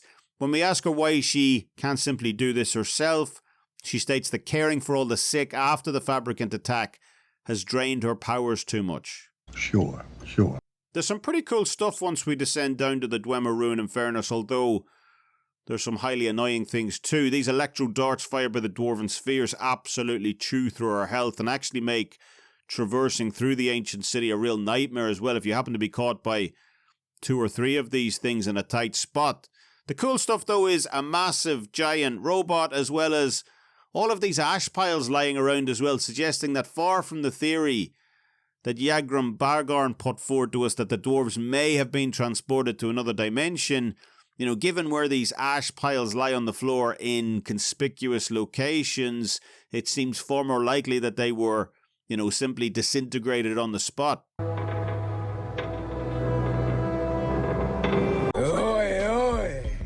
Although, to be fair to Yagrum, he did also suggest that his race may have been utterly destroyed either, so he wasn't that far off the mark. Once we reach the Dwarven controls, we pull the lever and unleash ash storms on the city of Mournhold. Just one of the bountiful blessings the goddess Almalexia bestows upon her people. She also politely asks us not to tell anyone that it's a machine doing it and not her divine powers. This bitch is crazy. It seems that the recent cult spreading slander and lies about Almalexia's waning power weren't alone either, as even one of her own hands, not a literal hand obviously, her elite guards, has also gone rogue. Of course, rather than admit the truth that her power is on the decline, Almalexia instead suggests that the poor guy has been driven mad just by being in her very presence for too long. Now, this might create some controversy here, but for me, this was the single hardest fight in the entire game, at least one not named Gedna Ravel. This guy, Salas Valar, is incredibly hard. He has massively high health, is largely magic resistant to all forms as well, carries blinding darts, heals himself constantly throughout the fight also, and hits you almost unerringly with an ebony smiter, one of the best long swords in the entire game. I wanted to see if I was alone with this theory, as looking online it seemed to be just the usual suspects: Gainer, Gedna, Almalexia, Karstag, Hircine and so on. We'll get to those last two in a bit, but this guy Salas didn't even seem to appear to be in the top 10 amongst most lists that I read. Even Snowy Granius got a mention. Thankfully, if you delve a little deeper into some of the forums on GameFAQs, Steam, Reddit and so on, there are some people advocating for Salas to be the toughest fight in the entire game, although I did run into a lot of people suggesting Umbra might be number one, also a fight I never actually came across during the main campaign. The penultimate quest of Tribunal has us reforging the legendary blade of Nerevar, the one he carried along with his wife Almalexia during the fabled Battle of Red Mountain. While Almalexia's blade Hopefire was saved during that attack, Nerevar's blade True Flame was not, so we now need to have it reforged from the 3 pieces it shattered into. Almalexia holds the first of these 3 pieces, but where the other 2 are, no one knows. Asking around town will point us toward King Healthcest champion Karod, who does carry an unusual blade, and he will give us this blade freely now that we've bested him in combat. The final piece is a bit trickier. Heading over to the Museum of Artifacts has the curator telling us that while she doesn't have a piece of the blade itself, she does have a dwarven shield from that same period that is made of an odd construction. She's happy to give you the shield as well, provided that you donate 2 legendary items of gear to her museum. A steep price tag, no doubt, but unfortunately a necessary one. Yegak Grogluk over at the Craftsman's Hall will construct the blade for us, but in order to get it back to its original state, we're going to have to find a dwarven smith to enchant it, or at least some dwarven writings on the subject. Heading back down to the Dwemer ruins of Bams Am Shend, we can actually come across a dwarven ghost here that just happens to be conveniently floating around, and it's honestly like the writers decided to just mail it in at this point. You know, this was the lowest point of the entire expansion for me, probably the lowest point of the entire game. Why, when I was literally just in this ruin 2 missions ago, has this ghost decided to show up now? We've literally traversed countless other dwarven ruins throughout the game, and the only time a dwarven ghost happens to show up is when we need one. Well, isn't that convenient? Oh, how convenient. It's just extremely lazy writing, in my opinion, reeks of poor game design or a rush job, and to be frank, The writers didn't even attempt to make it plausible either. Their excuse here is because he senses the pieces of the sword. You know, just get in the sea with that bullshit. Bullshit! I have no idea why they didn't just go with what the orc suggested over at the Craftsman's Hall. Like, they wrote that shit in there and then didn't even go with it. Namely, to find dwarven engineering books in the ruin that he could then potentially use to craft the enchantment himself, instead of this tacked on rubbish. What makes it even more insulting is the fact that the dwarf talks to you like some old dude at the supermarket. You know, I'm a soldier, kid. Don't talk to me like that, whelp. Good luck to you, youngster. It's like, Jesus, how can you go from writing Yagrum Bargorn's thought-provoking stuff down the Corpusarium to this utter shite? It's embarrassing. To top it all off as well, once we get back with his special Tor, a 30-minute fetch quest by the way, he refuses to answer any questions at all about what he's doing here. Like, not one. There's only two possible dialogue options here as well. One about Tor, obviously, and the other about the Enchanted Blade. And once those are done, he refuses to talk to us any further. I actually can't believe this slop got given the green light into the game.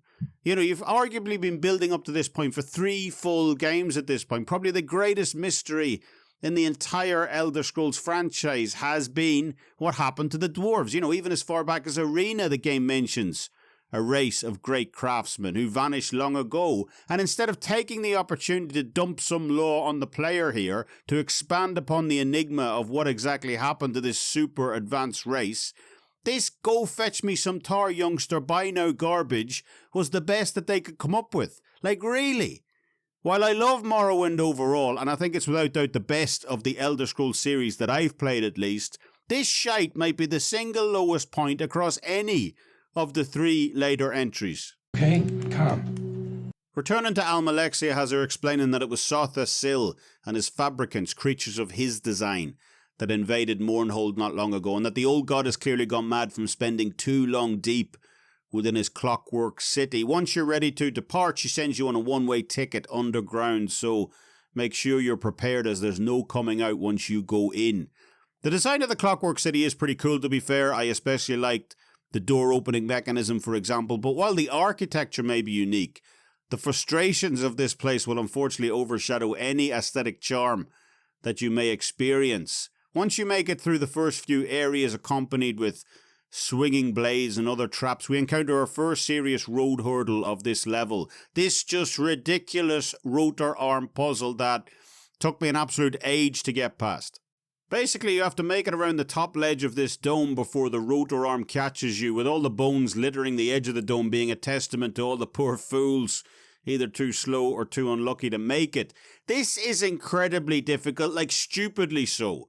This is from someone with well over 100 points in speed and agility as well.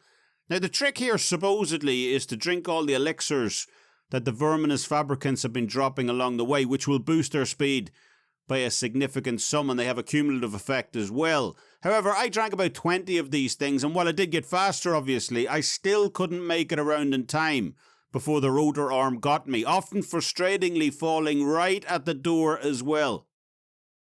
Motherfucker! I looked online, I was forced to. Just death after death after death, and I certainly wasn't the first either. Forums filled with the Dome of Cassia posts, but a lot of the answers people wrote out on those forums really didn't help all that much. A lot of people suggested holding onto the boots of blinding speed from back near the start of the game, but I sold those dozens of hours ago by this point, so this wasn't really an option.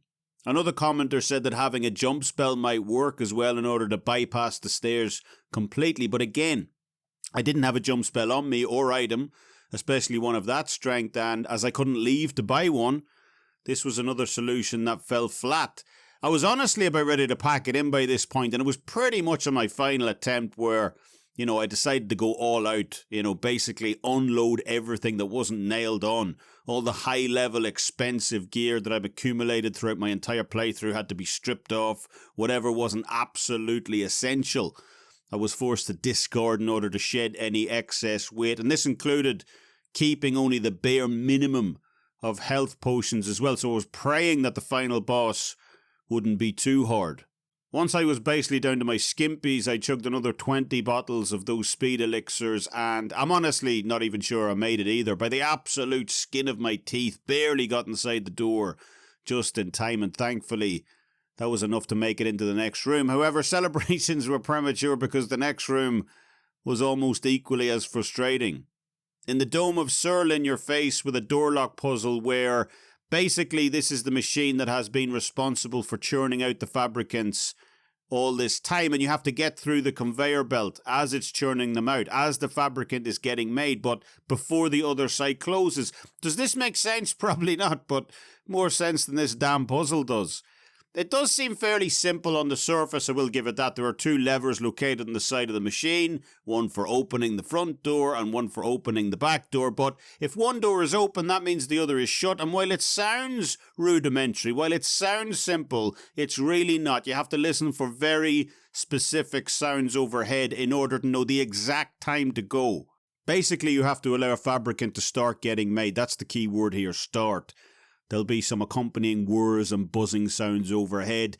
Quickly flip the back door switch at this point to get it open and run around to the front door. It really helps to have some speed boosters here as well, but unfortunately you probably used them all up on the previous dome, and I certainly didn't want to get in a protracted fight with these things in order to generate more, as I already had the bare minimum of health potions available as it was. If you've timed it right, the front doors will open at the exact time needed to allow the fabricant out, and the back door should still be open just long enough to let you through. But again, the timing on this is absolutely razor thin, and if you're off by even a little bit with the construction sounds overhead, or the fabricant manages to block your path for even a millisecond, it's back to the start to do it all over again, only this time with a newly printed fabricant to punish your mistake. Thankfully, the next puzzle was a lot easier at least, but for those of you without the required attributes, it really could be the end of your run here. You need a strength of over 100 to turn the crank. That will allow you to cross the bridge across the lava pit, but obviously if you can't make it to 100, then, good luck, restart, build a different character, whatever. Luckily, while I started off the run as a kind of Nightblade rogue/mage, I've been investing pretty heavily in strength across the last dozen or so hours, and I believe it was around 75 or 76 by the time I got to this point. Throw in the Amulet of Hearthill that I got from my battle against Dagoth Ur earlier, that adding roughly 20 points to my strength, and, thankfully I only needed one hulking fabricant elixir to get me over the top. But, what if I hadn't have invested in strength? Or what if I hadn't picked up that amulet? Or what if I hadn't managed to save my last two hulking elixirs? Then the game would literally be over. I don't believe there's a way back through the door of this dome until you vanquish the final boss either. So, even when it's not bugged, and this particular part was bugged for years, it wouldn't register an increase in strength without the patch. So even when it's working perfectly, it's just terrible game design. If, and that's a big if by this point, you've managed to make it this far, your reward is a battle against a giant dwarven construct called an imperfect. This is no easy task either. The thing can crack for between 60 to 100 points of shock damage at a time. It's packing 2,000 health as well, 100% resistance to normal weapons. It can heal itself on demand also. So probably the last thing you want to see before a final boss fight is this thing. But honestly, given the last few domes and all the issues I had with them, I was just happy this one could at least be solved with my sword.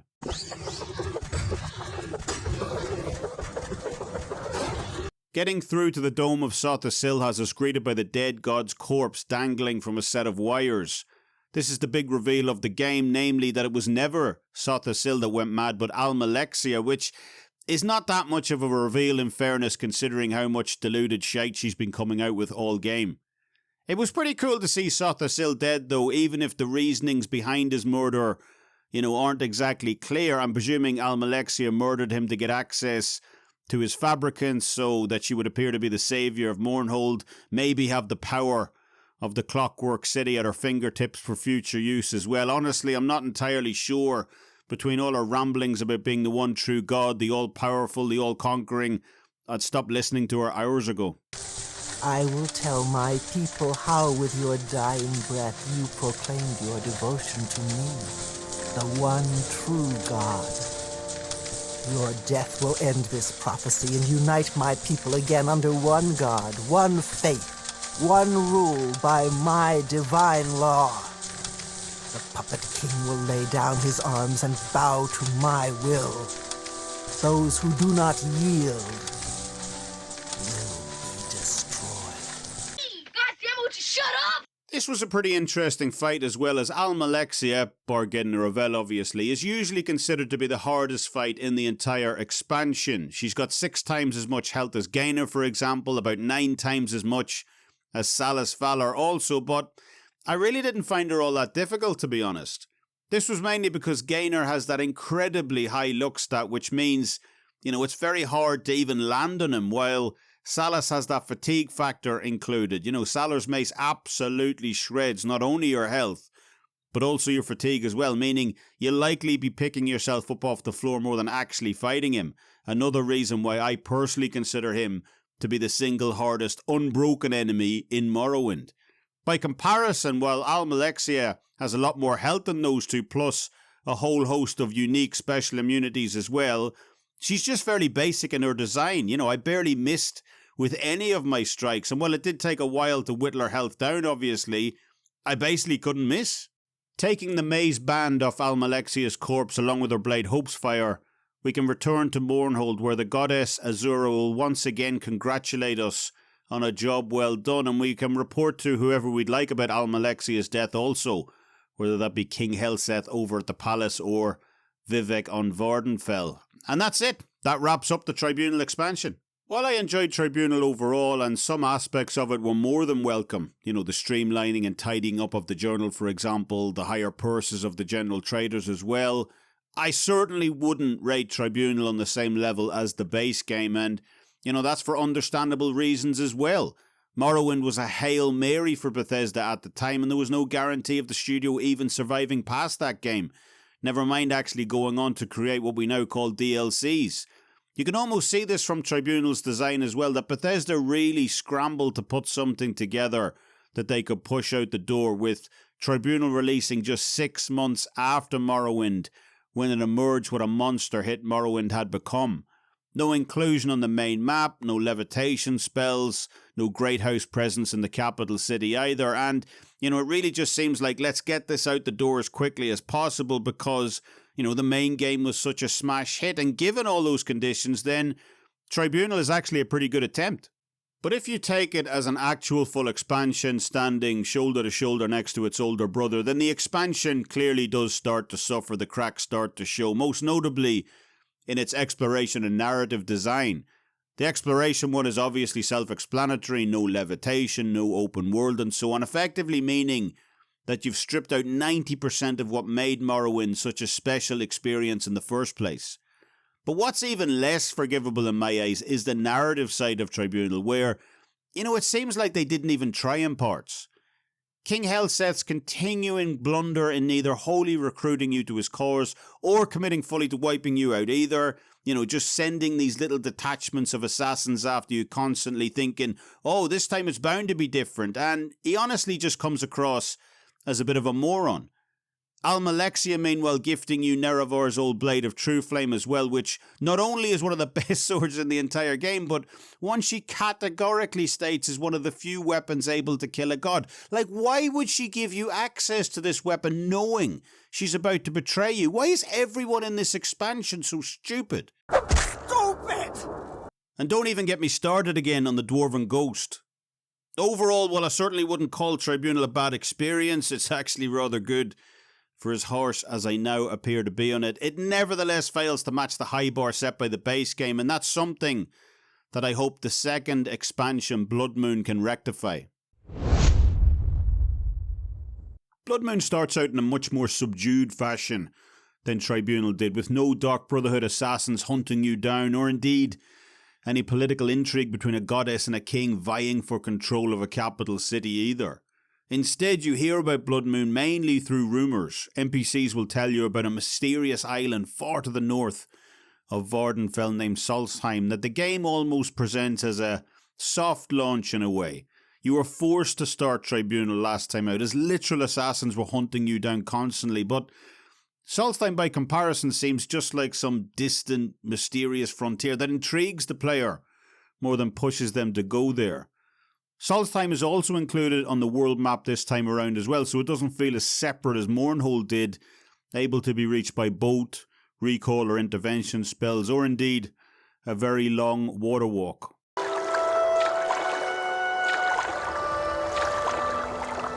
Before I actually made my way over to Solstheim, I made sure to go back and get all my gear back from the Clockwork City that I was forced to drop during that stupid rotating rotor puzzle. Barrelzor's maze band that we stripped off Almalexia's corpse is a really handy little trinket as well, not only able to instantaneously transport us to either the Clockwork City, Mournhold or Vivec, but it also summons a Fabricant to help us out for 120 seconds as well. Once we speak to the captain of Fort Frostmoth, which is our landing point on Solstheim, he has us investigating some missing alcohol shipments, which is understandably making the soldiers nervous and edgy. Men need alcohol. After we finish with this, it turns out that not only alcohol shipments have been going missing at the fort, but also shipments of weapons as well. Who's running this carny? You can pick between two different soldiers to help you get to the bottom of this smuggling enigma. Sanus Lucius, who is smart but weak, able to glean useful information from NPCs about where the smuggling base may be located, but who is absolutely useless in a fight. Or, indeed, this foxy specimen right here. Well, hello. Gaia Arturia, who says she wants to go clap some crack some skulls. Once myself and Gaia managed to find the smuggler's cave, there's some decent level enemies in here, but nothing we haven't already seen during the Tribunal expansion, although you nonetheless do need to watch out for these paralysis weapons, which most of the smugglers carry. The new location of Solstheim is a nice change of pace for the game as well, with the snow-white scenery of the island adding in a refreshing variance from the greens and browns of the base game. We also have some new enemy types thrown in as well, such as these Spriggans, which can regenerate up to 3 different times. A bit of a handful if you run across a number of them. Returning to the fort, and this is where the main quest properly kicks off, with the fort's walls in ruins and Captain Carius now missing. The soldiers in the fort will tell you that giant wolf creatures managed to breach the walls and that Captain Carius's office was found empty not long after. You're then sent to the far north of the island to the Skal village in order to find out more information about this attack. Traversing Solstheim isn't as easy as either Vvardenfell or Mournhold was, though, mainly due to the lack of stilt striders, boats and mages guilds available. There is one boat that will connect you from Raven Rock to the fort and back again, but that's about all there is in terms of conventional transportation. Taking the long journey north to the Skal village has us run into even more new enemy types, with these tiny smurf-looking things probably being the most annoying of the bunch, but plenty of other enemies too, in bears, wolves, boars, plus these Frice hags. Speaking with the Skal has them denying any involvement with what happened at Fort Frostmoth, but they nonetheless warn us that these were definitely no ordinary wolves. In order to gain more information from the Skal about this cryptic comment, the chieftain tells us that we must first pass a test of loyalty to the Skal, going around 6 different elemental rune markers on the island in order to atone for the damage that the Imperials have done. This is a long quest, with each stone taking the guts of 20 to 30 minutes to complete, with each having their own mini-quest attached as well. I didn't hate this quest by any means, but it nonetheless felt like filler content, if I'm being honest. You know, a little extra padding to tack on to the fairly short runtime of this expansion, as it didn't really advance the plot in any meaningful way. I got the Ritual of Water out of the way first, with thankfully no slaughterfish to deal with on our long swim west, following the Hawker to the underwater cave. Next up was the Ritual of Earth, which has us finding a cave that we have to create resident notes within the earth with. The cave is far from uninhabited, however, with our next enemy, the Drawer, while being a lot more famous in Skyrim, making their first Elder Scrolls appearance in this game.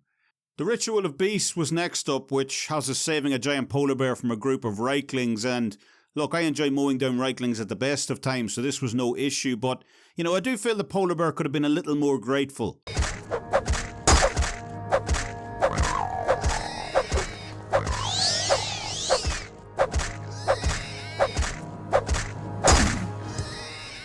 What are you doing, just standing there?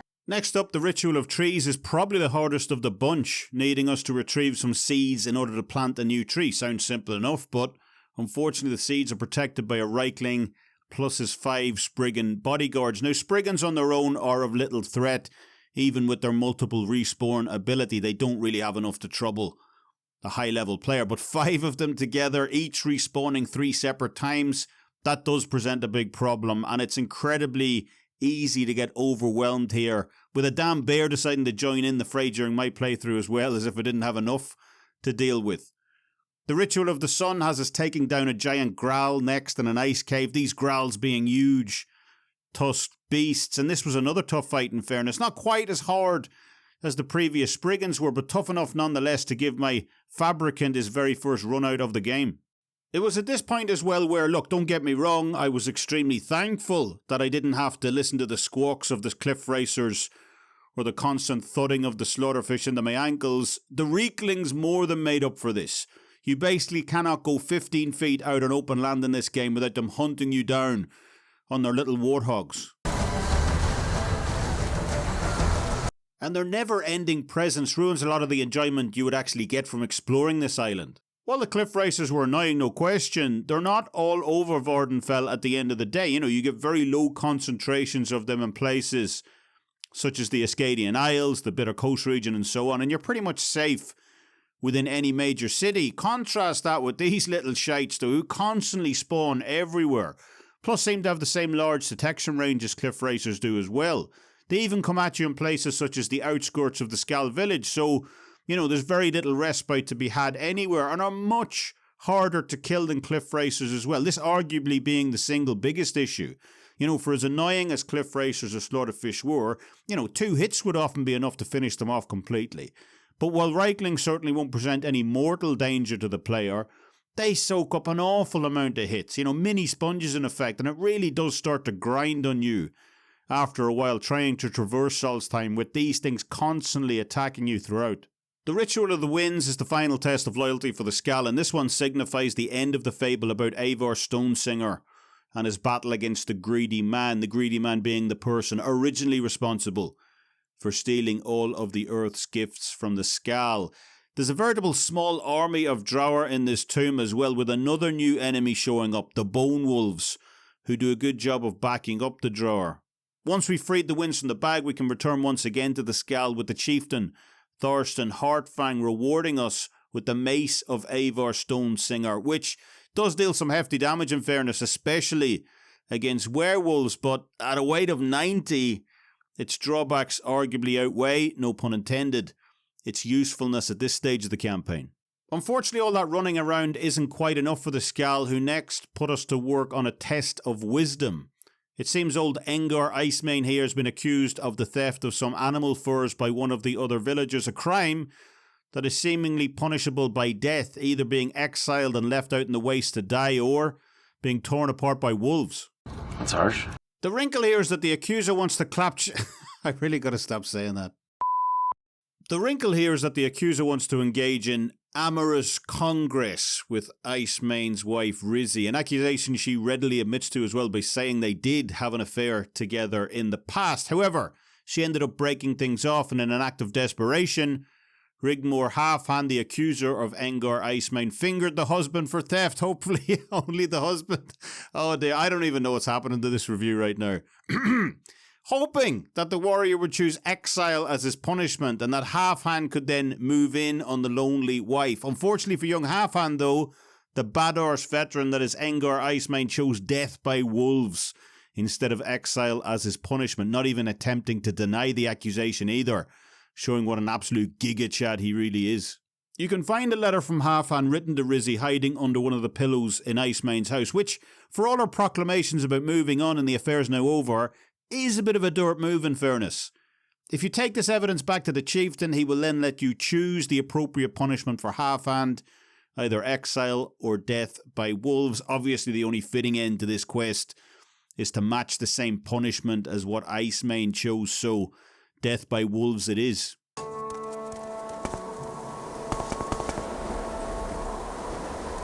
while you're still can, child. A bit of a disappointment today.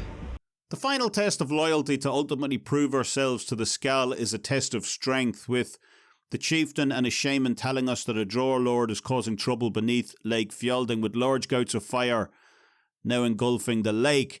Heading down to check it out, we come across yet another couple doing the dirty on their respective spouses, and it's like, what the fuck is going on in the Skal village? Once we get under the lake and find the cave of Fjelding, it turns out that the Drawer Lord isn't just some mindless beast, but was actually a former mage who turned himself into a drawer to preserve a barrier to keep out some invading Frost Daedra from harming his former people, the Skal.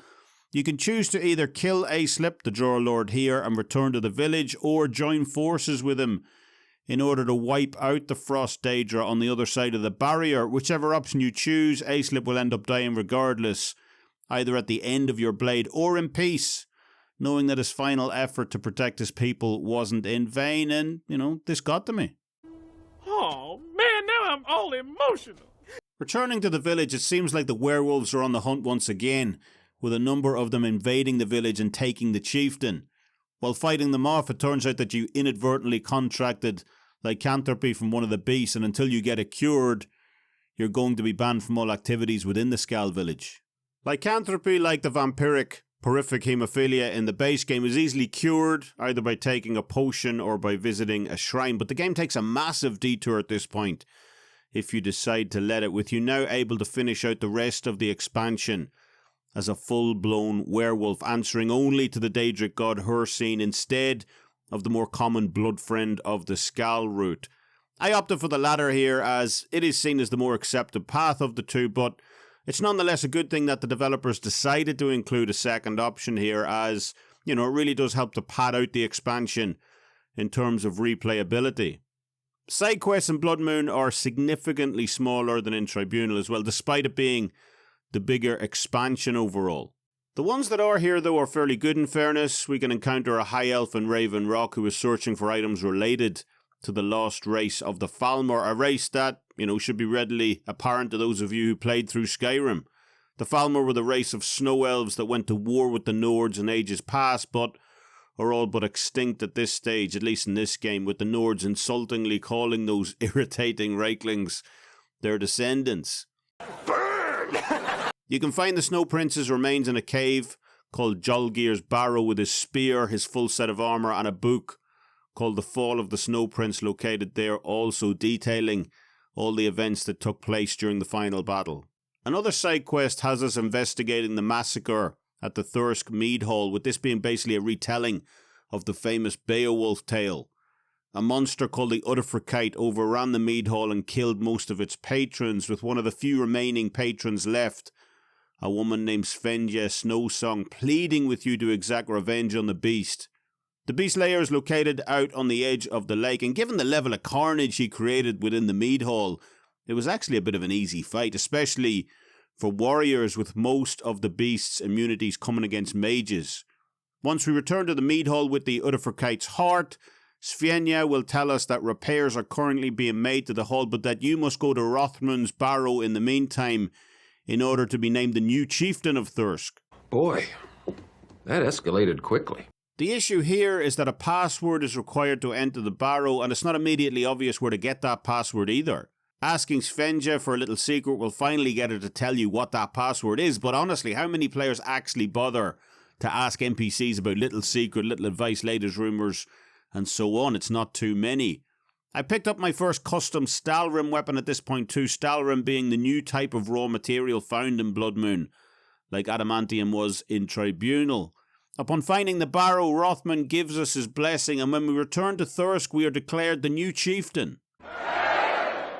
This honestly could have been the end of my playthrough right here. I thought it was a fitting ending, maybe more so for a Nord than a Dark Elf though. I have my own Mead Hall with my own personal secretary and Svenja, my own bard and Bathmar also, who belts out rousing Nord drinking songs to entertain all two of the patrons. Plus, there's actually a guy upstairs who writes tales about our exploits as well, with us now able to run mini quests from Thirsk, also telling the hunters to collect pelts, ordering more mead from Skyrim, collecting profit and so on. And, this is it. This feels like it should be the end of my game.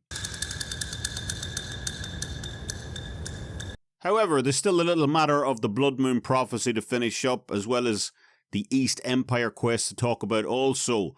Now that you've been cured of your lycanthropy, the shaman Korst, who is now the de facto leader of the Skal after Thorsten Heartfang was taken, names you Blood Skal, or Blood Brother of the tribe, and sets you off to find the Totem of Claw and Fang, a powerful item which will allow us to summon wolves and bears to our side. This will be the first time you'll be fighting werewolves on your own, and these things hit hard and move incredibly fast as well, so make sure and get prepared before you head into this cave. I took on a couple more side quests here on my way back to the village. Came across this woman whose husband was the one we found earlier down on the beach getting cozy with that other woman. However, after talking with her, I decided to side with the husband on this one, as who could be listening to that in fairness. There's an old crashed airship nearby as well that belongs to the mage Louis Beauchamp back in Aldrune. Old Louis seemingly wants to get busy with the ladies himself, and I'm not sure if Blood Moon is an RPG or a dating simulator at this point. He sends a crew to go find the legendary Amulet of Infectious Charm located in Solstheim, which supposedly grants the wearer irresistible personality. Unfortunately, the crew crashed and burned upon entering the icy wastes of Solstheim, and there's little but debris and broken machinery left, although you're more than free to carry on and complete the quest for old Louis yourself, turning him into Aldrune's version of Hugh Hefner. Ah, yeah! The last side quest I ran into was this shack ran by an Uncle Sweetshare. Guy's completely nuts, rambling on about magic candy and the like, and he's got a dead assistant right outside his house as well. Obviously, nothing untoward about that. Not entirely sure what was going on here. Couldn't find the related quest as to, how to complete it, what was going on. But definitely appears like this jolly candy he's on about is some kind of drug, especially as the assistant was carrying some moon sugar on him. Returning the Totem of Claw and Fang means the Reichstag can now begin, a ritual that summons a spirit bear in order to grant the Allmaker's blessing. To start the hunt, we must first find Rolf Longtooth down by the shore of the lake, as well as his two companions also who will accompany us. Not long after the hunt begins, Rolf's two companions come under attack and are killed by werewolves, with us coming under attack not long after. If Rolf dies at this point, there'll be no way to complete the quest, so it's imperative you keep him alive here from the werewolves' attack. Once they've been dispatched, the spirit bear will then also attack us, and we can take its heart upon death back to Korst in order to complete the Reichstag. Korst says that the Blood Moon prophecy may finally be coming to pass, with the Lake of Fire and the death of the Hawkers proving to be an ill omen, and suggests that you travel to Castle Karstag to investigate the matter further. Castle Karstag is home to the frost giant Karstag and the Reiklings who serve him, but it turns out that the old giant hasn't been seen for some time, which adds to the mystery of all these different characters suddenly disappearing. The enemies were really starting to get in my wick at this stage of the game as well, and I was honestly starting to miss the squawk of the cliff racers back on Vvardenfell instead of putting up with these rabid lunatics. Dead Hawkers are everywhere at this point as well, which, as Korst pointed out, is another sign of the impending prophecy. Once we reach the castle, we run into Krish, a Reikling who's planned to take over the castle after his master's disappearance has badly backfired, with all of the Graal he hired to act as muscle in his attempted coup turning round on him and his squad and devouring them. Now Krish is the only one left, and he asks for your help in clearing out the 8 Graal in exchange for getting you up to the main floor. By asking for help, what Krish really means is that it'll be you taking on the Graals almost single-handedly, while he does his damnedest to get himself killed standing in the way of you two, with basically 2 good swipes from a Graal usually being enough to warrant an RIP on little Krish, a situation which happened to me more than a few times during this segment, and one that effectively blocks you from completing the rest of the quest, also with the entrance up to the main floor being magically sealed. If you do manage to keep Krish alive and take care of the Growls, you'll eventually find the Reikling commander Dulk up in the giant's throne room, who explains that Karstag was kidnapped by some giant wolves that walk like men, and that none of the castle's inhabitants are responsible for any of the ill omens currently blighting the island. I came very close to killing Krish on my way out the door also, disrespectful little shite. Return to course once again has him granting us the Stalrim Longsword of Flame, an absolute beast of a weapon that hits extremely hard and does significant fire damage on top. Handy particularly against Growls, Course says, which, I don't know, maybe that would have come in handy one full mission ago, you moron. Moron. Before we get into the final endgame, I first want to talk briefly about Blood Moon's other main quest chain, the East Empire Company. The East Empire's quests begin the same location as the Blood Moon ones do, with Fort Frostmoth largely serving as a base over the first few missions. You'll initially be tasked by Corneus Magius, the East Empire's senior representative in the region, to go to the new settlement of Raven Rock over on the west side of the island and find a suitable site in which to place an ebony mine. Once the mine has been built, we receive some trouble from a Nord eco-warrior who's been blocking the entrance to the mine for days and demands that we leave. Guess it's time to go full football hooligan on his ass.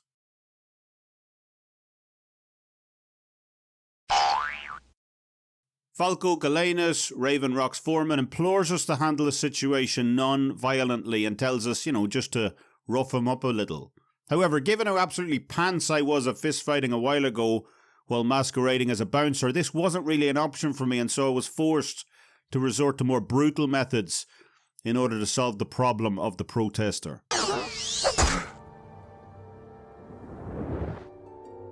That's not good. Once we kill him, the Nord disappears in a blinding flash of light, likely meaning we've killed the gods, so no wonder Falco's pissed at us. The final mission before the path splits has us rescuing a woman from a shipwreck that got wrecked on the coast, delivering mining picks. I like this woman from the start though, as she casually blurts out her racist tendencies towards wood elves.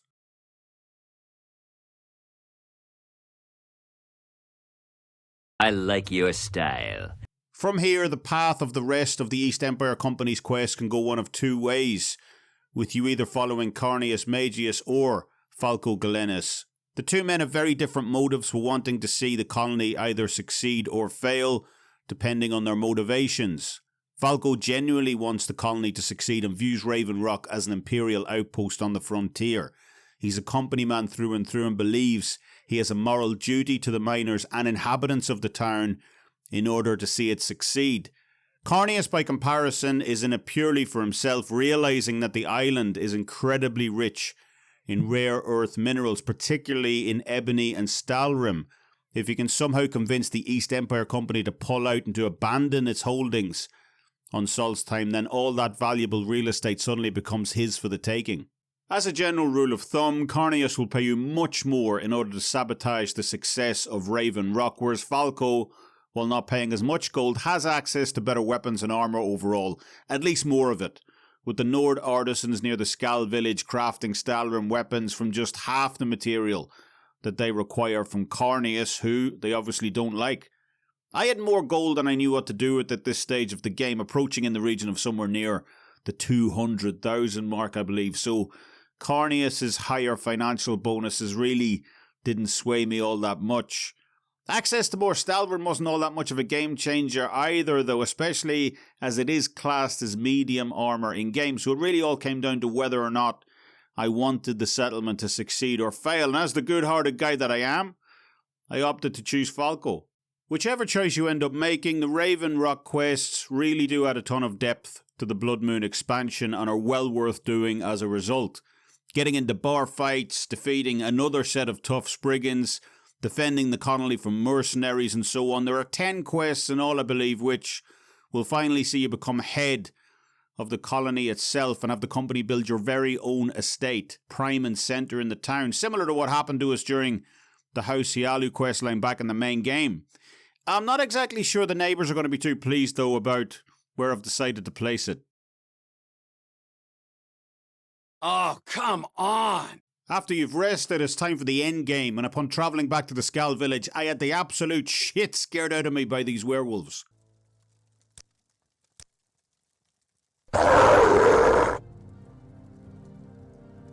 While we fought some high-level enemies up to this point, as well as some out-and-out broken ones obviously, this is the hardest section of the entire game by far.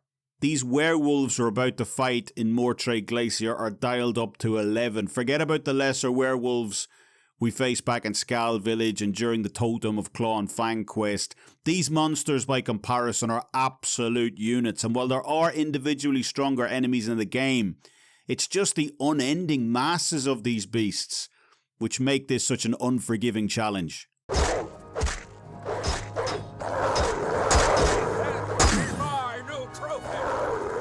It turns out that the Daedric Lord Hircine is the one behind the Blood Moon prophecy, a prophecy that unites the greatest warriors and hunters in the land to compete for Hircine's glory among his deadly hunting grounds.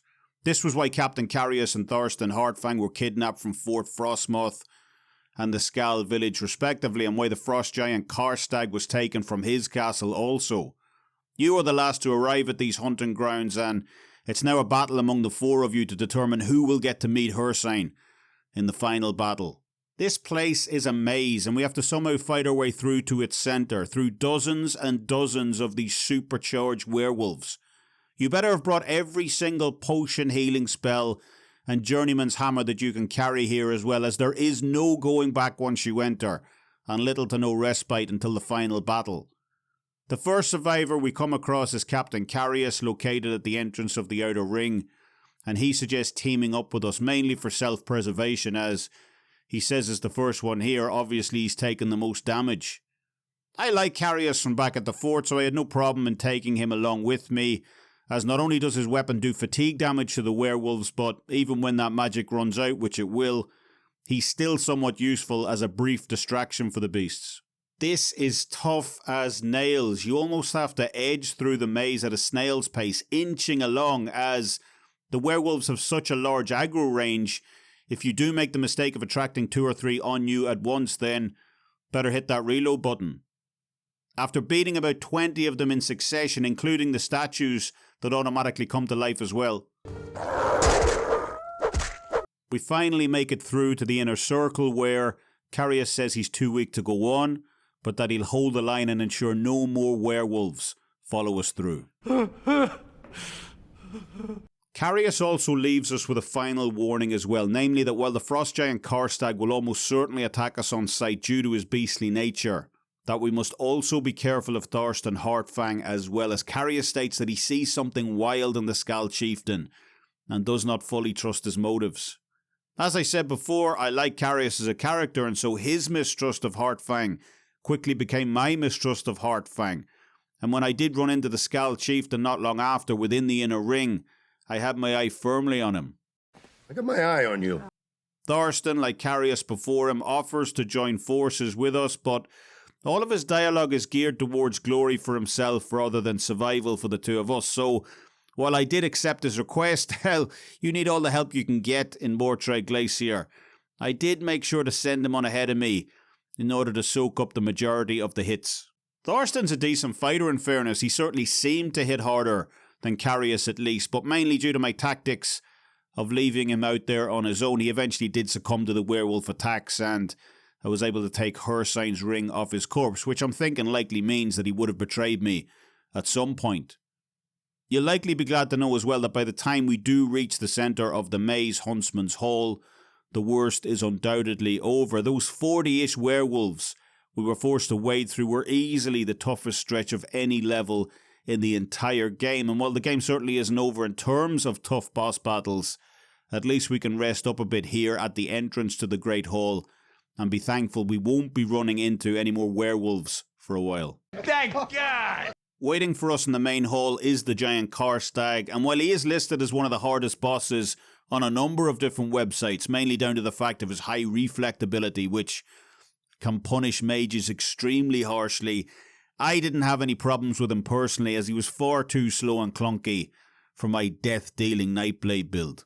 Once Karstag is out of the way, Hircine shows up once again and challenges us to a duel, one where we get to pick which aspect we fight, either strength, speed, or guile. I wasn't really in the mood for another tank-like sponge like Karstag, and figured just on the options available that guile might well be the hardest of the three.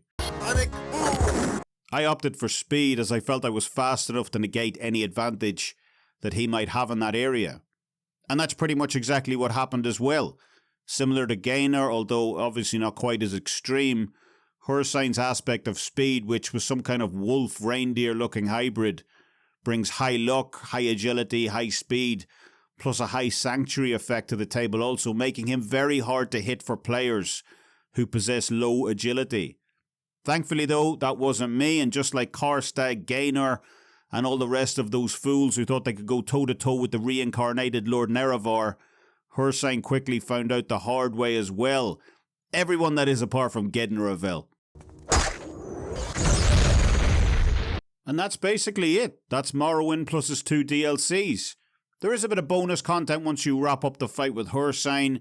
If you head north back up to the Skal village, you can find the only cliff racer in Solstheim, just the way I like them, dead, which now has the blue Dev's Ring of Viewing in its mouth, which, will allow you to view all of the movies that you may have missed from not choosing the werewolf path earlier on, which was a nice touch in all honesty.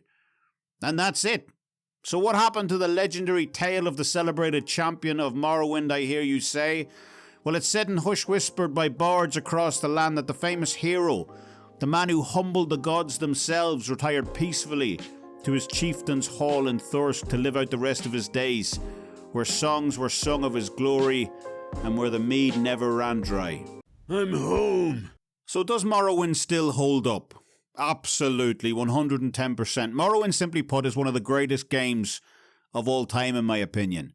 The sense of immersion and freedom that you get when playing Morrowind is honestly unlike anything else I've ever played. As I said previously, while I might rate one or two games ahead of it on my own personal favourites list, what absolutely cannot be denied is the fact that when it comes to unparalleled freedom in a game, a handcrafted game at that, Morrowind is head and shoulders above nearly every other game ever made. While the combat may be outdated, some of the mechanics such as fatigue haven't particularly aged that gracefully either. The journal system, pre-Tribunal at least, is a mess. All of that pales to insignificance in terms of the actual experience you get once you become invested in this world. And I can honestly say, even while writing the script for this video, I just wanted to dive right back in and run through as a different character, a different build, as the depth of character creation on offer in Morrowind is pretty insane. Whatever you want to do in this game, however you want to play, even if it's a terrible idea, you know, you want to play as a wood elf barbarian, for example, it will cater for that taste, especially in things such as the create your own spells function as well, which we didn't even touch on for this review. Basically, as a mage, you can create whatever spell you can think up in Morrowind, provided that you have the resources and the money to do so. And, you know, the limit really is your imagination. Want to cast frenzy on a group of townspeople while, you know, simultaneously making yourself invisible for a laugh? No problem. Want to fly and conjure a scamp in midair, watch him drop? Why the hell not? It's just this level of almost absurd customization at times that makes Morrowind such an unforgettable experience. And when you go back to a game like Skyrim with, you know, its corporate polish, its superior graphics, its more player-friendly controls, you'll nevertheless encounter a game that lacks the soul of a game like Morrowind. You know, the developer's passion on full display. And if you're one of these people who played Skyrim back in the day and are patiently waiting for Bethesda to release Elder Scrolls 6, then, you know, I really do implore you that if you haven't already tried Morrowind, please do yourself a favour and rectify that as soon as possible. As well, Elder Scrolls 6, you know, it may well be decent. Bethesda will never be able to recapture the magic they produced in making the Hail Mary that was Morrowind, in my opinion. To reinforce that idea, I'm going to finish this review with a quote from quest designer Mark Nelson, who worked on not only Morrowind but Oblivion, Fallout 3, among other games as well, when talking about the difference between Morrowind and the successors that came after it when he was interviewed by Polygon back in 2019, as I believe it perfectly sums up where Bethesda opted to go, the direction they went, and what they've inevitably lost in that pursuit of greater and greater mass appeal. Mark Nelson: and God, I fought against quest markers. I fought against fast travel. It was like, no, we have to be RPG purists. And Todd was right. Oblivion was better for it. It made it a lot better on console. But my God, we were dumbing down RPGs. We were ruining RPGs forever. What were your own memories of playing Morrowind back in the day? Do you rate it as highly as I do, or perhaps you think one of Bethesda's other titles outshone it in some way? Let me know down in the comments below, as I do go through each and every one, and I'm really interested to hear your guys' take on this game along with its 2 DLCs. As always, thanks for watching, and until next time, stay safe. Hauling out.